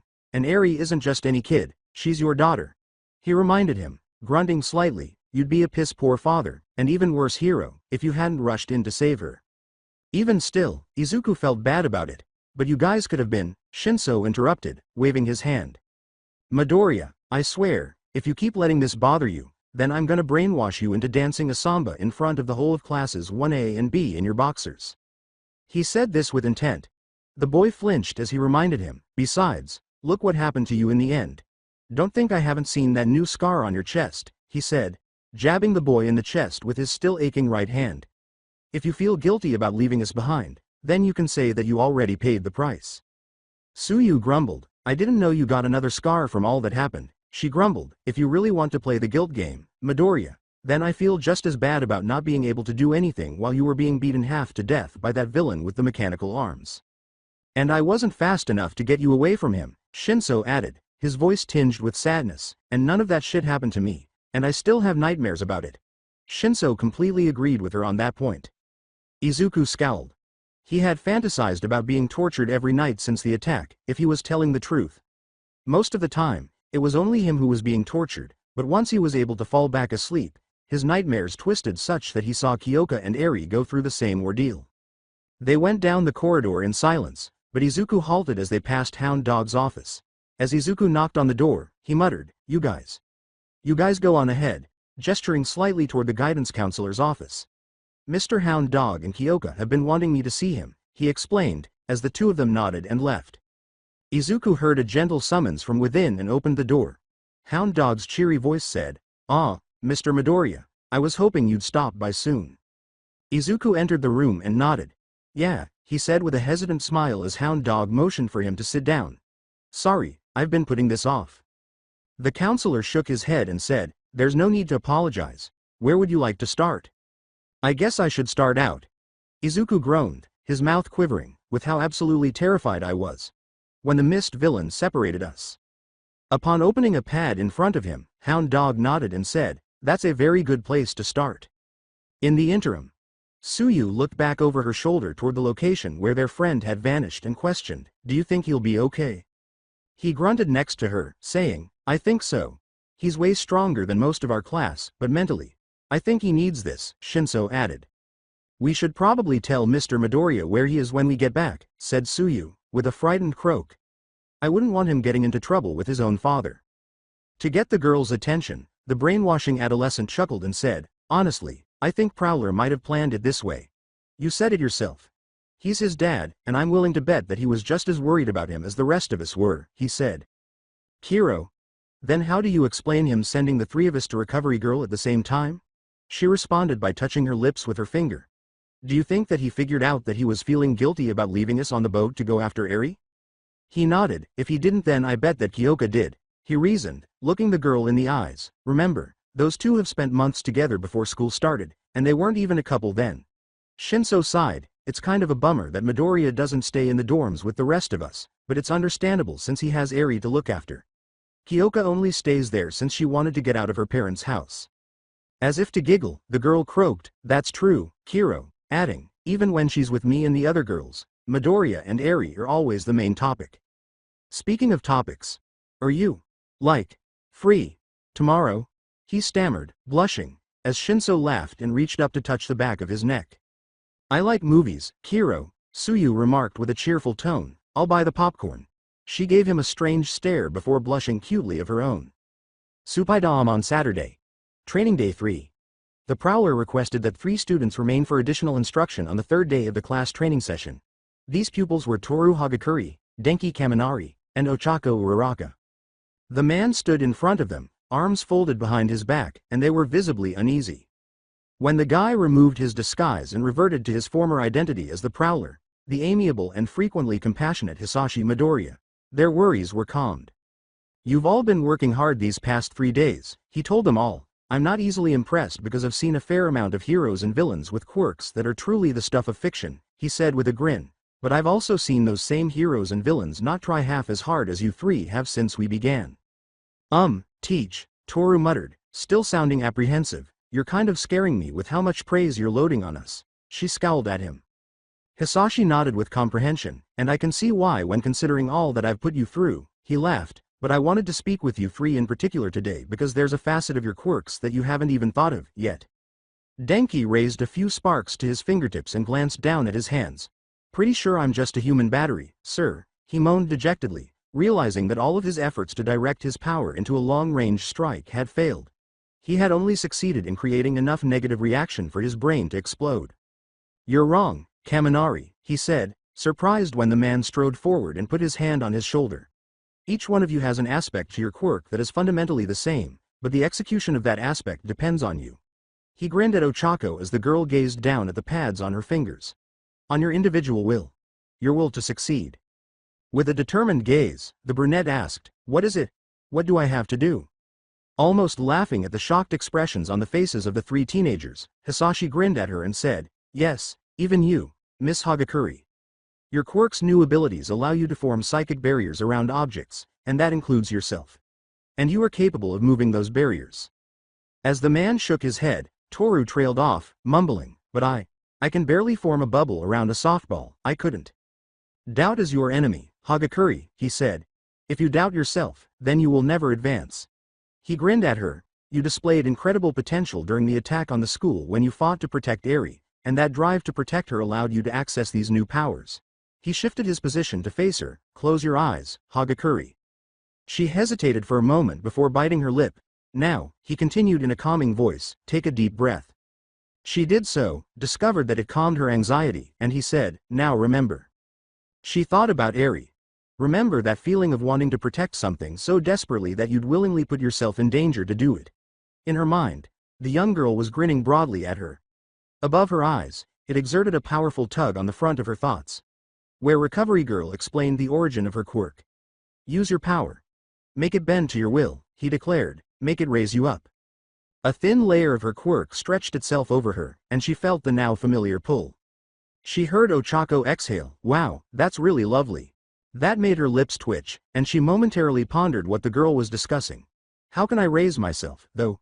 She pondered, recalling the moment she had retrieved the foul blood from the insane scientist. I just wanted it. She inhaled and exhaled again, allowing her quirk's layers to cascade down her body and collect at her feet. She had a mental image of it. A disc. A prismatic glass disc was fixed to her feet. I'd like to fly. The girl's hair touched her face, and a breeze seemed to swirl about her. From beneath her, she heard the others gasp.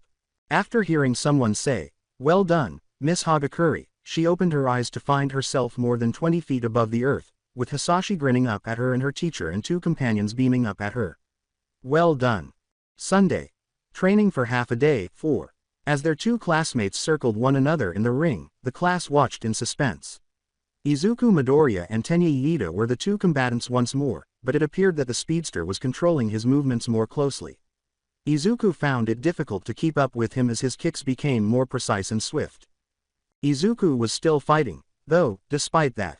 Izuku preferred powerful, fast punches over kicks, but it was almost always fatal to go too close to the wiry teenager when sparring with him.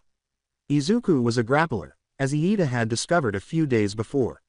Additionally, it hurt to be captured by him. Even without his quirk, Bakugo had to concede that the verdette had a strong hold. Izuku blocked Iida's attempt to knee him in the face and twisted around, sweeping his legs out from under him. Before he touched the ground, Iida was able to catch himself, but not quickly enough to stop Izuku from turning around and grabbing his leg. Iida yelled, ow ow ow ow. Dang it, as Izuku put him in a knee bar, causing his knee to rapidly hyperextend to the point of excruciating pain. I yield. As Izuku let go of his classmate, the Prowler rang the bell and said, and that's an even split. 2 to Iida, and 2 to Midoriya. As the boys brushed themselves off and left the ring, he said, but Iida, you should probably work on flexibility, as the boy sat down and began massaging his injured leg. You seem prone to hyperextension. Everyone in my family has this problem, Iida said, nodding. Even my brother has problems with it in his arms. It's probably because of those engines your brother has in his arms, and the ones you have in your legs, the Prowler said with a sympathetic nod. At this time, I would advise you to apply an ice pack to that and take some anti-inflammatory medicine. Do some stretches tonight because you'll probably need to rest your leg tomorrow. Yes, sir. Iida nodded in accord. Midoriya, your fighting style has gotten much more refined since we began, the Prowler observed favorably, turning to his son. Keep up this pace, and you might be able to give me a challenge. He laughed. The only thing Izuku said was, "Nah, I'll settle for mom bouncing a rolling pin off your head." That was only once. The class erupted in laughter as the man stammered. They had all met Inko Midoriya previously, as she and Mika had started assisting Recovery Girl in the nurse's office when one of them wasn't watching Eri while he and Kyoka were in class. The small woman was as amiable and kind as her son, but they had also witnessed her become irate with both her husband and her son when they entered the office with Izuku covered in more than a few cuts and bruises from a sparring session with his father. Because of the big knot on his head from where the woman had walloped him, the Prowler had been unable to reveal his face. "Alright, everyone, we'll end things here today," the Prowler said, clearing his throat as the students sighed in relief. "Head over the lunch rush and get yourselves fed, then you can enjoy the rest of your day." He continued, "And don't forget, we'll be hosting Class 1B tomorrow morning, so get a good night's sleep tonight, and have a light breakfast. The gauntlet will be run by us. Spiderman." A few minutes later, in the girls' locker room. "It's unbelievable that you can now fly. And you're getting way better at staying visible without that thing," Mina exclaimed to the former invisible girl as Toru slapped on her power cuff, making her body less translucent and more solid. Pulling her top over her head, Toru laughed and said, "You know."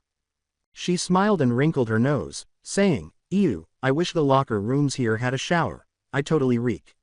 I can almost turn completely visible without it now, but I still need a lot of practice to keep it up without going invisible again." She was happy that she was improving her quirk control. Before reaching for the extra garments she had brought, she moaned and waved her hand in front of her face to remove the odor of her perspiration. "Want some of my deodorant?" Momo asked, peeking out from behind her locker. "It's lavender scented," she said, holding out a bottle to her. "Nah, I think I'll just take a nice long hot shower when we get back to the dorm," the girl said, shaking her head. "I will say that the folks here spared no expense to make us comfortable." She groaned at the mere prospect of standing under the hot water spray. She laughed. "Hey, Momo, if it's okay with you, may I take that deodorant?" Mina said while the girl simply tossed it to her, "Thanks. You are just adorable." Quote. They both laughed as they recalled the gravity user's attempts at flight, which had not been as successful as Toru's. Ochako grinned at Toru as she was tying her sneakers. "I'm seriously jealous of you right now, Hagakure," she giggled. "I still can't get the hang of flying with the way my stomach acts because of my quirk." Ochako tried her luck after Toru had fallen back to the ground, but she didn't have quite as much luck as Toru, which led to a severe case of sickness and the need for a mop. After cleaning up Ochako's attempt, the brunette revealed that she had tried mentally spreading her quirk without using her pads. That had been a mistake, and because of that, she had been too sick for a second attempt. Both of them thanked Prowler for not pushing her into it. Besides, she muttered, "Look what happened to Kaminari." "Oh, don't worry, Oh-chan, you'll get it," the bright-eyed girl smiled. "Your quirk just works differently, so the same idea that Teach gave me wouldn't have worked." "Yeah," Ochako said, biting her lip. Spiderman. On the boy's side, meantime, as the others listened, Kaminari remarked, "It was the worst thing I'd ever felt. It seemed like my whole body was going to explode." He shuddered and embraced himself, saying, "I know I wanted to control my power without hurting myself, but..." He stopped off, embarrassed that, in a way, he was acknowledging that, following the experience, he was terrified of his quirk. Izuku sat across from the electrification user, considering how to assist him. "This is a problem," they heard Iida say. "Kaminari, are you sure that you weren't overloaded?" The other guys of Class 1A were quiet around the locker room. None of them had ever realized what had occurred to the electrification user. As he approached the teenager, he inquired, "Do you recall yesterday's attempt to absorb part of Midoriya's energy?" Quote. The blonde nodded, "Yeah, but that was nothing like what I felt when I tried using my quirk to fly," Kaminari said, hanging his head. "It felt," he said, looking down at his hands, which still had some scorch marks on them. "It felt like the difference between night and day," he said, clenching them into fists. "When I absorbed some of Midoriya's energy, it felt different, yeah, but it was still electricity of some kind," he said, looking up at Izuku. But when I tried to fly, it felt like my electricity was trying to. I dunno. Burst out of me, like a bomb. Hey, Thunderhead, Bakugo said, sulking, have you ever considered how Deku powered up with my explosions? None of us are true geniuses, but it doesn't take one to see that turning one of my blasts into electricity isn't what you'd call normal for someone with an electrical-based quirk, he said, causing the blonde to scowl. I don't just generate electricity like you do, Kaminari, Midoriya said, nodding. He's right, the Verdette said, lifting his fist to reveal his bioelectrical veins that now ran through his body and into his hands as the green glow illuminated the limb to the point where they could see the bones in his arm and blood veins. Shinso grinned and remarked, I remember a TV show where he and All Might were boxing for a charity fund, and damned if the guy didn't turn the tables on the big guy. That guy uses his quirk to convert kinetic energy into raw power, just like that hero over in America, Maverick. Quote. Kaminari put his head in his hands and moaned, guys, I understand, but this isn't really helping me, here. Even Midoriya's father didn't know how to help me. Quote. With a sigh, Hiroshima combed his hair and said, sorry, Kamibro, reaching for his locker. I wish I could. Yow. Damned static, he said, gesturing with his palm. Quote. Izuku's eyes suddenly widened and he exclaimed, that's it. Startling the others, he leapt to his feet and exclaimed, Kaminari. You're not moving. Quote. Now what am I? A little alarmed by the boy's abrupt shift in attitude, the blonde inquired. Bakugo quickly slapped the boisterous teenager across the head, saying, slow down and give an explanation. No one is going to understand your strange analogies. He yelled. Quote. Izuku wiped his head, half glared, half pouted at the pale blonde, and said, Kyoka gets them. Are we strikingly similar to your fucking girlfriend? Now get to the point, or I'm going to lunch, Bakugo snarled. As the youngster gazed at him with a raised eyebrow, Izuku rolled his eyes and began to explain, anyway, Kaminari, I think your quirk might have been misclassified, adding, I mean, when I look at other heroes that have electrical powers, they can easily be put into the huge pile of electrical manipulation quirks. However, there was one thing that set them apart from you. The teenager with the lightning hair scowled and said, I'm going to assume that they didn't zap themselves. Just fantastic, Izuku said, nodding to his mounting dismay. Now what am I expected to do? Quote. Kaminari, listen, he said, grabbing the teen's attention once more, that's just a part of it. He went on, your quirk isn't just that you have partial control over your electricity, it's that you generate it. The blonde was still unsure of how this could be helpful, so he pointed to himself and said, most of your electrical-themed heroes don't generate their own lightning like you do, they pull it from another source, before pointing to himself. But you generate it, he said, gesturing to the blonde. Quote. Iida started to nod. I think I can see what you're getting at, Midoriya, he grumbled. There was a heroine a few decades back that generated lightning like you do, but on a much grander scale, he continued. Her quirk and heroine name was Surge. He started smiling, and her quirk allowed her not only to generate and manipulate lightning, but it also made her a sort of pseudo-speedster, but she was far faster than anyone is today that has a speed quirk. Gazing at them both, Kaminari said, so this aids me, how? Quote. Before miming a ball, Bakugo moaned, idiot, palming his face. Surge had to build up her electricity at the same time she manipulated it. Remember when Deku had you make an electro ball on the bus? That's both generation and manipulation, he said, as the blonde nodded. You would have cooked us all if you had thrown it when we were all on that bus, though. Quote. I'm sorry, Kaminari scowled, but I still kind of don't understand. Zero added, manipulation has a lot to do with what you plan to do with it, from his position by the door. For me, I just act like I'm flexing a muscle to shoot out my tape, get it? Quote. Right, Izuku said, nodding, turning back to Kaminari. What did you do when you attempted to fly? Quote. I tried to build up enough electricity to fly up like I had rocket boots on. Kaminari asked himself after a little pause. In response, Izuku's head lowered and Bakugo moaned and slapped his head, saying, I suppose that was not the proper way to do it. Quote. You think? Bakugo screamed, you felt like you were about to blow up, and it's no surprise. Quote. Hate to say it, Kamibro, but even I know that much buildup of electricity is dangerous, Hiroshima groaned as Kaminari scowled. You most likely nearly detonated yourself like one of Bakubro's grenades if your body functions as a generator. Kaminari appeared appalled at himself as the fake redhead said. Hey guys, how about we pin this for the time being? Sato said, sticking his head around one of the lockers. I'm starving after this morning's training, he inquired. Shinso groaned and pointed to the blonde as the lad was shaking after his almost fatal error. Plus, he said, I think Kaminari needs some time to process this. Iida offered to accompany the anxious blonde to the lunch, and the boys all consented, with the others following at a slower pace.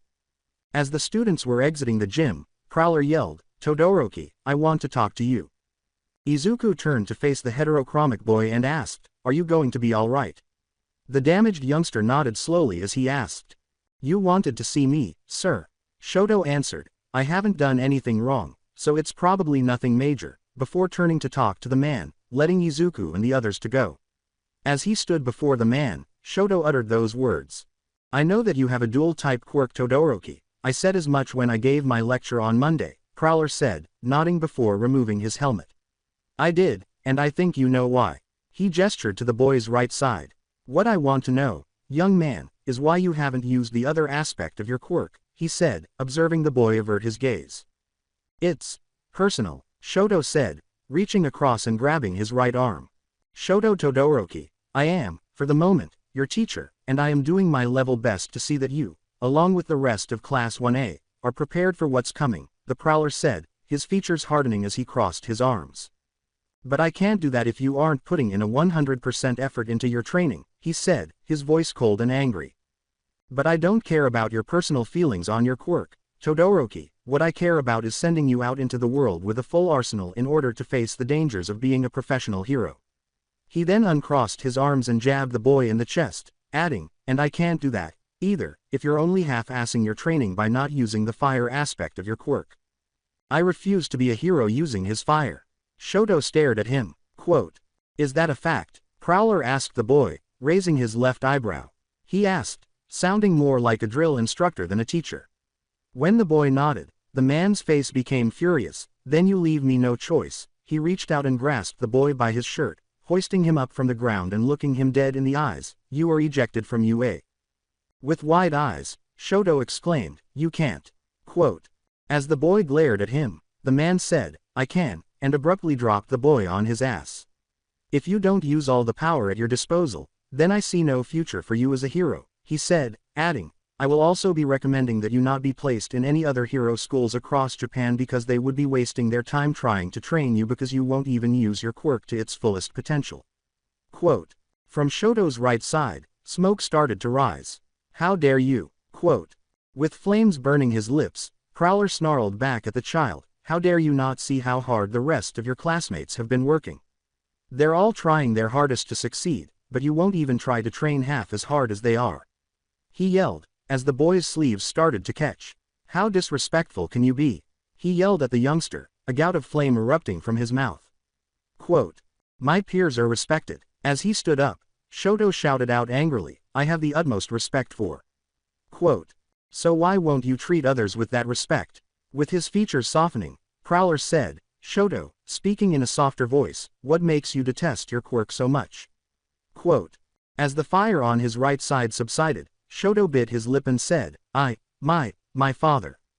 The former soldier nodded and said, Endeavor, I know him. He snorted, recalling the experience almost warmly, and saw that the child was smiling a little too. Fought him once, and nearly knocked his head off, he said. So what's your father got to do with this? Quote. Shoto's tiny ghostly smile vanished in an instant. Are you aware of quirk marriages? Quote. I do, the man answered, his voice tinged with distaste. I assume you're a product of one. Quote. My mom used to be the nicest person in the world, and compared to my old man, she was more warm and caring than he could ever hope to be. Shoto nodded in agreement. He basically bought my mother in order to breed the ultimate hero to surpass All Might since he could never do it himself, he said, shivering. But my dad never paid any attention to what he was doing to her. When I came along, Dad began training me from the moment I could walk, but he neglected my brothers since they had the proper quirks. Dad shook his head, saying, I wasn't allowed near my siblings because he thought it would make me soft. He also trained me till I was hardly able to stand. As he listened to the boy, the Prowler became increasingly irate. His fists clenched, he said, and then, she just broke. she said. My right side reminded her of him, and poured boiling water over my face. He reached up and touched the scar over his right eye, adding, after that my old man sent her away to a hospital. I haven't seen her since then. He then looked up at the Prowler and said, I refuse to use his fire, and I want to become a hero just using my mom's ice. The youngster looked at the Prowler, who pointed at him and said, what is your name? I understand that you want your father to pay, the Prowler continued, wanting nothing more than to deck the no-2 hero for his crimes against the boy. But you're looking at this all wrong, kid. Quote. Shoto scowled and muttered, I'm Shoto Todoroki. He didn't really understand why he was asking him that. Shoto scowled once again, and your quirk is half hot, half cold, and not hellflame, isn't it? Right, the guy nodded. You are Shoto Todoroki, he continued smilingly. You are not Enji Todoroki. Quote. The child nodded once again in agreement, saying, yes, but I still don't. Your quirk and your father's quirk are two separate quirks, Todoroki, the Prowler stated to the child. You are not using his flames when you use your right side, you are using your flames, he said with a grin, and the best revenge you can have against your father, laughed, is showing him that you are capable of using your quirk without him having to teach you anything. It was true that his father frequently referred to him as his invention, his masterpiece, and his means of defeating All Might as the no-1 hero in Japan, but I haven't even used my flames since I was little, the child began, but he clamped his mouth fast. The Prowler briefly ceased his role as a teacher and assumed the identity of Hisashi Midoriya, putting his hand on the boy's shoulder and saying, I think I can assist with that, grinning at him, if you're ready to try, that is. Quote. I thought you were expelling me, Shoto asked, glancing at him. Quote. With a slight grimace, he said, only if you couldn't see that your potential was being wasted. At the moment, there are 3 students in your class that are extremely powerful, and almost ready for pro-hero work right now.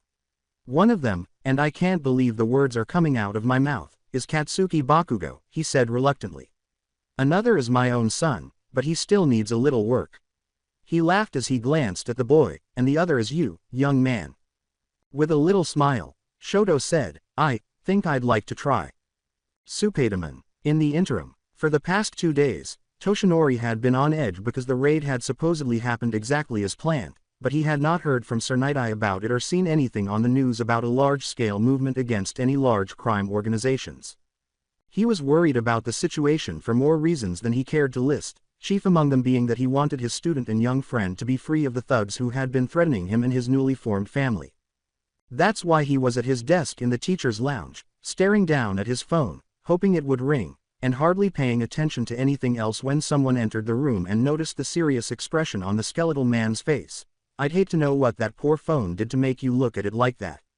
When Toshinori spotted Hisashi Midoriya leaning against the doorframe and half smirking at him, he leapt up, clutching at his chest in surprise. Oh, mister, you scared me half to death, he said with a breath of relief. Midoriya.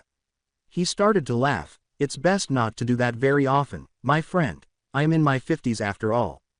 I think my son would be very put off if I gave one of his favorite people a heart attack, the armored groundskeeper teacher stated playfully as he walked into the room.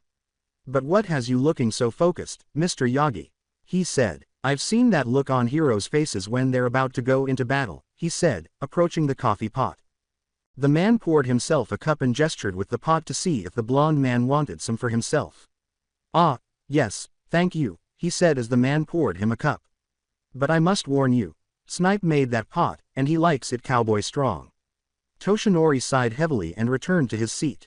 In truth, I'm waiting for a call from Sir Nighteye, he said, laughing as Hisashi smiled. He took a drink of his coffee while pulling a face and said, I like it kind of strong myself. All that time on the run, you learn to appreciate what you can get, he said. Even if it happens to be a cup of tar coffee. I can relate on some level, Toshinori remarked, taking the cup, though I'm quite happy that you're able to enjoy the more refined things in life again. Toshinori laughed at the man as he generously poured milk and sugar into both cups before bringing them over. And I thank you for that every day I can wake up next to my wife, Hisashi said, toasting him with his cup. You mentioned that you were waiting on a call from Nighteye. Hisashi grinned. Quote. The man scowled and looked down at his phone. Ah, yes, he said. The truth is that it's the reason All Might wasn't here during the USJ event, Hisashi said, raising his eyebrows at him. Have you not heard? He and Nighteye are pursuing the organization that has been pursuing young Eri. Hisashi's brows narrowed, and he raised his left shoulder in a half shrug, saying, "It's news to me, but if that's the case then I can't really fault him for not being here. Besides, it's mostly thanks to him that I'm teaching the kids full-time right now." Toshinori groaned. "I sincerely apologize that he made you do this, Mr. Midoriya. I know you would much rather be with your family than instructing the other pupils." Quote, "I'm not as bothered by it as I thought I would be," the man said honestly, laughing before settling down on the end of the desk.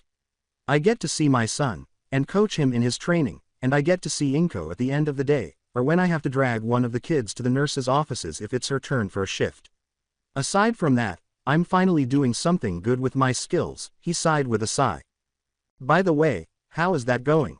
Toshinori asked, curious to know how the students were doing with the man's training regime. "Any progress?" Quote. Hisashi grinned, happy with the improvement, and nodded. "Quite a bit, and it's only been a few days," he said. "I think the audience will be in for quite a surprise once the sports festival starts." As Toshinori laughed, "I heard that young Hagakure can fly, now," he said, "I should believe it's quite an accomplishment." Quote. As Toshinori appeared to be listening intently, the former mercenary shrugged once more. "It was, if I'm being honest, but we hit a huge snag when it came to Miss Uraraka and Kaminari," he said, pointing up to his scarred face.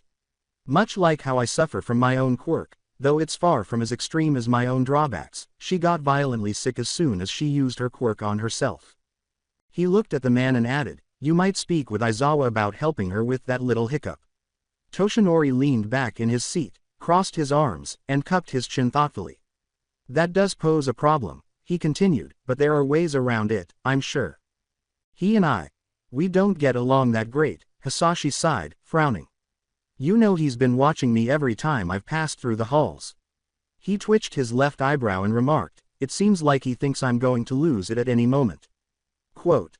Toshinori chuckled and said, "That's just the way he is. He will eventually warm up to you. Furthermore, ever since the USJ, he has only had positive things to say about you." Toshinori appeared sufficiently alarmed to say, "If I hadn't used one of my son's capture tools, Kaminari might have blown himself apart." Hisashi rolled his eyes and said, "I find that hard to believe," taking a sip of his coffee. "The second roadblock that we've hit with Kaminari's flight capabilities was a near-fatal buildup of electricity." "Dear Lord," Toshinori moaned, dragging his palm down his face. "I hope the boy was okay afterward." Quote. Shaken, but relatively unharmed, he said, "I heard him and my son talking it over when they left the gym earlier, so maybe they'll come up with something that I couldn't figure out." He laughed and raised his cup. "That boy's much more knowledgeable than I am when it comes to quirks." Toshinori's phone started ringing. "A phone call is here." Before he could respond, "There's a call coming." The man nearly dropped his coffee as he scrambled to answer while Hisashi was bent over in laughter at the ridiculous All Might ringtone. "God, that's nasty," he laughed. "Good night. Thank heaven you finally called," Toshinori yelled into the speaker, nearly instantly cutting off the man's laughter. Hisashi gestured to put it on speaker, saying, "Mirai, mind if I put you on speakerphone?" Toshinori sounded so glad to be hearing from his pal at last. The father of young Midoriya is interested in learning more about the situation. The blonde removed the phone from his ear and hit the speaker button, so he must have consented. "Are you both able to hear me okay?" Sir Nighteye spoke in a monotone. He replied, loud and clear, "Hisashi. Good, then I'll get right to the point." Nighteye continued, "The raid was conducted right on schedule, and went off without much resistance from the Yakuza's underlings." He continued. With a sigh, Toshinori said, "That's good, then." "Hold it, Yagi, I think I hear a but coming," Hisashi said, shaking his head. "Indeed," Nighteye went on, "while we were able to arrest many of the lesser members of the group, the further into the compound we delved, the more we realized that Shisaki had cleaned the house." Toshinori sighed, "Yes, it is as you fear, they've gone to ground." Nighteye said with a frustrated tone, "I know not how, but they must have gotten wind that we were coming for them, and that means that Shisaki has packed up and fled with his best men elsewhere." Hisashi furrowed his brow and said, "Do you know where?" Quote. "Many of the top members of this group are easily recognizable," Nighteye continued, "and as it so happens, several members were seen boarding various flights out of the country, none of them going to the same place in order to confuse authorities as to their final whereabouts." As Hisashi was thinking, Toshinori swore profanely. If these guys are trying to build a quirk erasing bullet utilizing Eri, then. He looked down at the phone and thought, Nighteye, I have a hunch. The detective stated, at this point I would take anything. He remarked, try Uthen, which made Toshinori give him a confused look. And Uthen is known as a country that has a high amount of humorized supporters. He said, these guys hate quirks, so that means they'll likely look for like-minded people to help them in their cause. You're on to something, Toshinori said as he stood. Do you think you can see if any of those flights that Shisaki's men landed somewhere that they could transfer to Uthen? The man crowded. Quote. The two men smiled at each other as he said, I'm already on it. He sounded more excited now that he could hear fingers typing on the other end of the phone. Mr. Midoriya, you were right, he said, sounding quite pleased.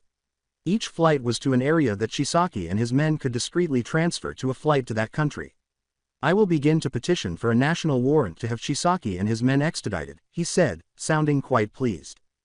Hisashi frowned. I was there for a while, and no one so much as attempted to arrest me when I was out in the open. His smile faded as he said, Uthen has no extradition.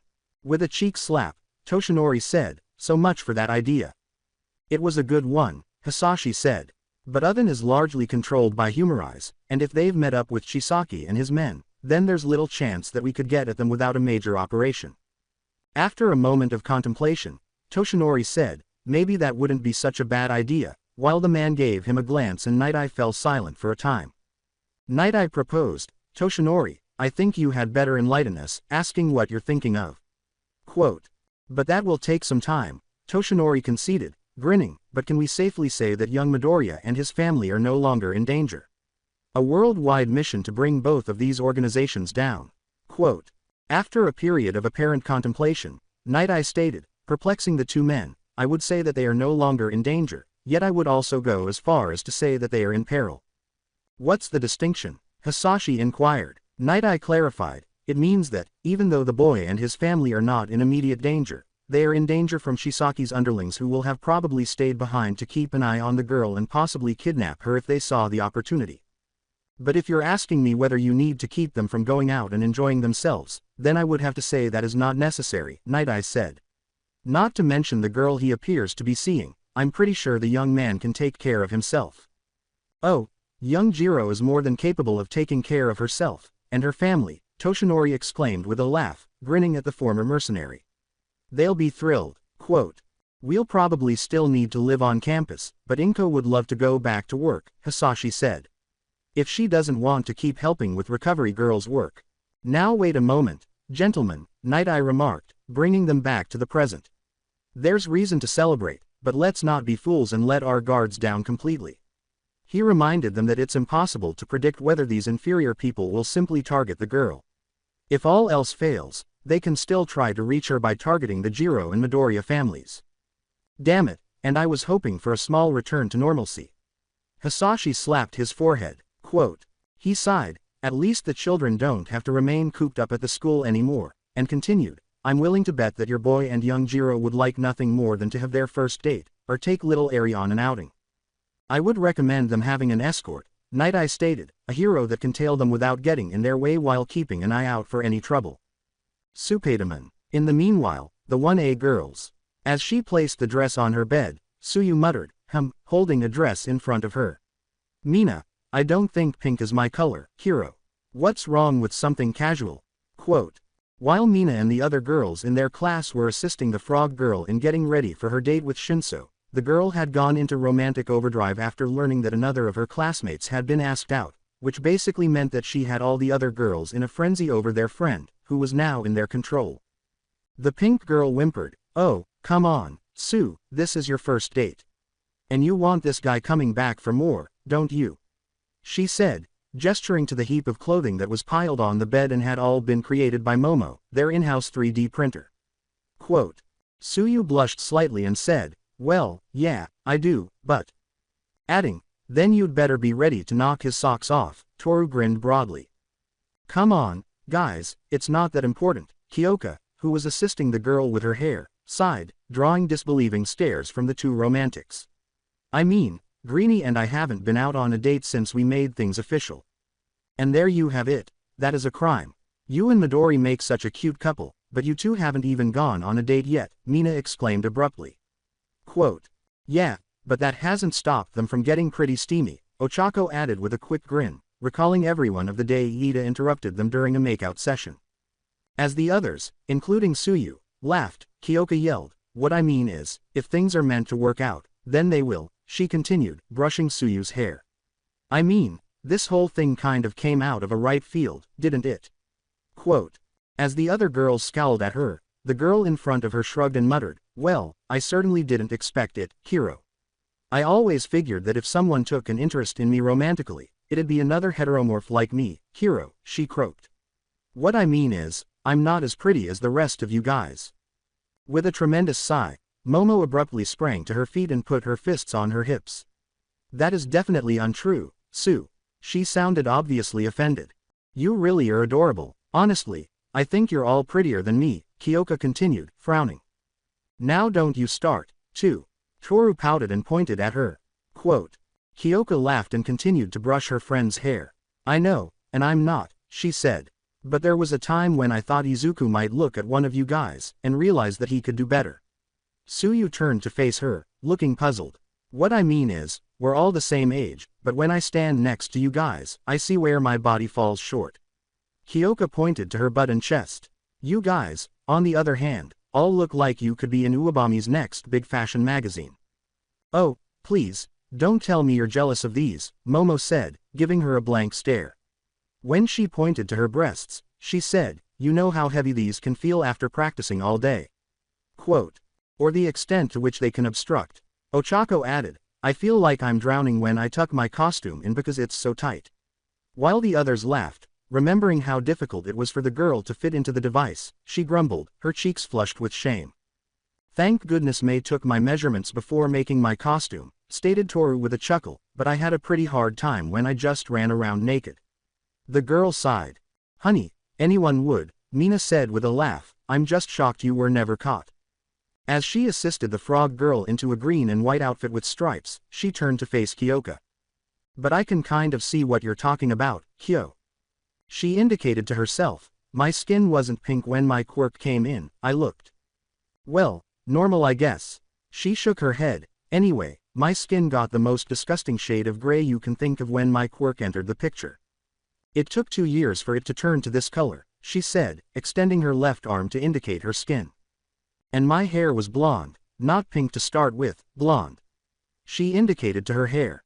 And all of my hair fell out due to my quirk, she shivered, she added dismissively, I like the way I looked before my acid quirk turned my skin and hair pink, or my horns grew in. The girls let out a loud scream. Lucky for me it grew back pretty quick but it was nowhere near what it was like before, she said. You didn't previously have them? Ochako inquired inquisitively. Nope, Mina responded, shaking her head. They grew in a few months after my skin started changing, she continued, glaring at the other girls. And let me tell you, when I think back and compare the two, it was worse than my first period when these things grew in. Quote. Kyoka shuddered, I find that hard to believe. You better believe it, Mina sighed, because I had the worst headache for the longest time when they started growing, she said, crossing her arms beneath her chest. She touched the tip of one of the horns and pointed up. And to add insult to injury, they had velvet on them. She looked at them all in disgust. Do you know what that means? It means that when they grew in fully, that velvet started coming off in bloody strips that had me screaming in the early hours of the morning and scared my parents and my neighbors half to death, she said, to which the girls shook their heads. She moaned, I experienced some of the worst mocking you can imagine before I adapted to becoming my big evil pink self. Quote. Oh, dear, Momo said, how awful. What that must have been like is beyond my comprehension. Quote. Mina laughed and patted her stomach, saying, yeah, it was pretty bad. She said that being a fat monkey as a child made it much worse. You're not saying they called you fat, Hiro? Suyu asked, turning to face her. Quote. Oh, they called me way worse than fat, honey, Mina said with a broad smile, shrugging her shoulders, but I put up with it. She then flexed her arms, saying, because when I finally started to really develop, I trimmed out, grew extremely tall, and I started dancing to get myself into real killer form. Kyoka chuckled and said, and then the girls here grew in. To her shame, She lifted both hands up under her breasts and bounced them lightly. I never saw such a turnabout in my entire life until I went from a washboard chest to a C cup. Quote. Creepers, scowled Toru. You got that right, honey, Mina said, nodding. She laughed and leaned back against the wall. But having a nice body doesn't guarantee what you have, sweetie, she said, glancing at Kyoka. I've said it before, but Midori's probably the sweetest guy in our class, and has a really bright future as a hero. Because when I started looking less blah and more fine, the boys, and a few girls couldn't keep their hands off me. With a sniff and a haughty turn of her nose, Kyoka said, you can't have him. Oh, you have no idea how much I want to steal him, Mina said as she stood up, her face mischievous. I mean, no judgment, but who here had an insta-crush on our little spider babe? She asked, laughing as she glanced around the room. Guilty. Toru giggled, sorry, Kyoka. She held up her hand without shame, her tongue protruding in a goofy way. The next person to raise their hand startled Kyoka, who simply shrugged her eyes. Really, Yaomomo? The pampered rich girl flushed as crimson as her hero costume as she laughed and questioned her buddy. Well, the girl said, coughing into her palm, he's kind of cute. Laughing uncontrollably, Toru said, yes, particularly when he begins to stammer. The girl laughed. Are we really discussing every single element about my boyfriend that you guys find appealing? I'm not giving him up, and I'm definitely not sharing, Kyoka said with a frustrated giggle. Quote. According to Suyu, but that could be fun, Hiro. Okay, Oh-chan, might as well fess up, Kyoka remarked to the giggling brunette, spitting and laughing uncontrollably, requiring the frog girl to steady her before she turned to face Ochako. Did you have a crush on him, too? Quote. The girls burst out laughing as Ochako began to float about Suyu's room while covering her face in her hands and using her quirk. Just so you know, I'm taking that as a yes. She bounced against the ceiling and Kyoka called up to her. During the entrance exams, he saved my life. How could I not have a tiny crush on him? Ochako defended herself, her face flushed wildly. Quote. Mina and Toru were giggling, yes. Come on down and join the cinnamon roll harem, Mina said with a giggle. Momo began to sputter once again as she laughed. Don't risk your life. With the hairbrush in hand like a cudgel, Kyoka addressed the pink girl, saying, Pinky, just take one step in the direction of my boyfriend and it's all over. As Mina collapsed from laughter and Toru held her stomach, she half laughed, half threatened. You don't have to worry about me, Kyoka, Ochako said, laughing as Suyu reached out with her tongue to pull her back down so she wouldn't have a hard landing when she deactivated her quirk. She then looked even more embarrassed than before, saying, I kind of want to focus on becoming a hero before even thinking about romance. Well, that's no fun, Mina said, sitting up with a dissatisfied expression. Furthermore, it's not like you have any control over it, is it? She sighed. Quote. She's right, dear, Momo replied with a smile to the brunette. You might just walk into class one day and find yourself head over heels for someone. She smiled at Ochako, who said, Are you for Todoroki? Quote. Oh my, Momo buried her face in shame. Was it really that clear? Quote. Kyoka laughed. Now everyone is gathered. Quote. Yes, all of the girls yelled at her. You people are cruel, Momo squealed. Suyu, please behave, this is your room. Quote. I think I need to hurry up and get ready, Suyu said with a laugh. Besides, all this noise is probably making the boys nervous. Spiderman. In the meanwhile, the 1A boys. As he waited with his buddies in the common room, Shinso was anxiously staring up at the ceiling. Dude, what the hell is going on up there? Leaning against the back of one of the couches, with Kirishima and Kaminari seated behind him, he asked aloud while the girls' squeals and laughing persisted. The fake redhead gave him a sneaky smile and said, I wouldn't mind it, Shinbro, adding, they're just having fun while getting Sue ready for your date. Pretty nice, buddy, asking her out like that. Quote. Shinso shrugged and raised his left hand to scratch his flushed cheeks, saying, besides, she's incredible. I just figured that if Midoriya could make something work, then so could I. Aw man, why am I the only one with bad luck around here? Kaminari moaned. First Midoriya, now you, he groaned, lowering his head. Who's next? He flung up his hands and grasped at his head. Bakugo, he said. Ashen Blonde was in the kitchen getting a drink out of the refrigerator. Get me out of here, Pikachu. He gave a fierce yell. Jumping up, Kaminari said, use any of the great Pokemon names if you're going to call me that. The blonde Electric yelled, even Electrode would do. Not even Pikachu. Quote. Glancing down at Kirishima, Shinso asked, are they really debating Kaminari's Pokemon names? With incredulity, he inquired. With a feeble chuckle, Kirishima raised his hands and said, could be worse, right? Quote. What is the matter with Pikachu? He's the cutest one of all, exclaimed Bakugo. Quote. Are you serious? Kaminari retorted, there are many more adorable creatures than Pikachu. Quote. Bullshit. Bakugo screamed back, name. Quote. Yelled Kaminari, Bulbasaur. Quote. Thunderbolt. Not even close. Quote. Kirishima shouted, come on, everybody. Quote. You leave this alone, shitty hair. Quote. Iida raced into the room and asked, what's going on in here? Loudly, he demanded, all of this noise is interfering with my ability to study. Gazing at Shinso, what the devil are they yelling about, Shinso? Quote. As Iida simply stared at the boy blankly, Shinso pointed his thumb in the direction of the two quarreling blondes and remarked, hey, don't look at me like that. I have no idea why this is happening. Tweedledee and Tweedledum are arguing over which Pokemon is cutest. All I need is Asui to come so we can go on our date.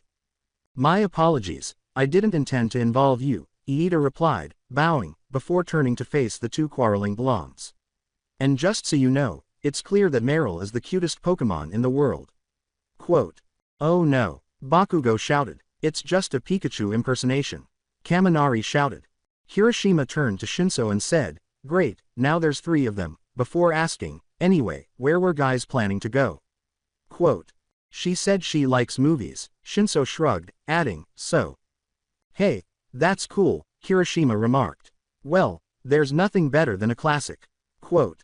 With a metaphorical rain cloud hanging over his head, Shinso nodded and said, yeah, and since it'll be dark in the theater, she won't see how totally nervous I am. As the doors to their room opened and Izuku entered with Eri perched on his shoulders, Kirishima simply laughed and said, Uncle Baku is being noisy once more. When the young child spotted one of her favorite persons, she burst out laughing. Bakugo grinned and said, hey, Squirt, pointing to Kaminari. Who's this? Quote. Uncle Pikachu. Without missing a beat, Eri said.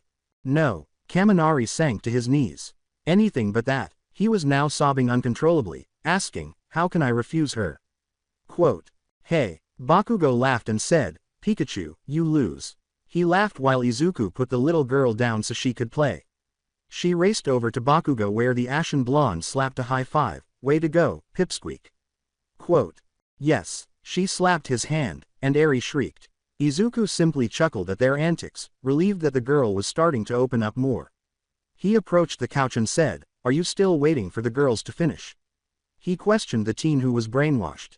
Yeah, but it sounds like World War IV up there, Shinso commented, nodding, before noticing, hey, they stopped laughing.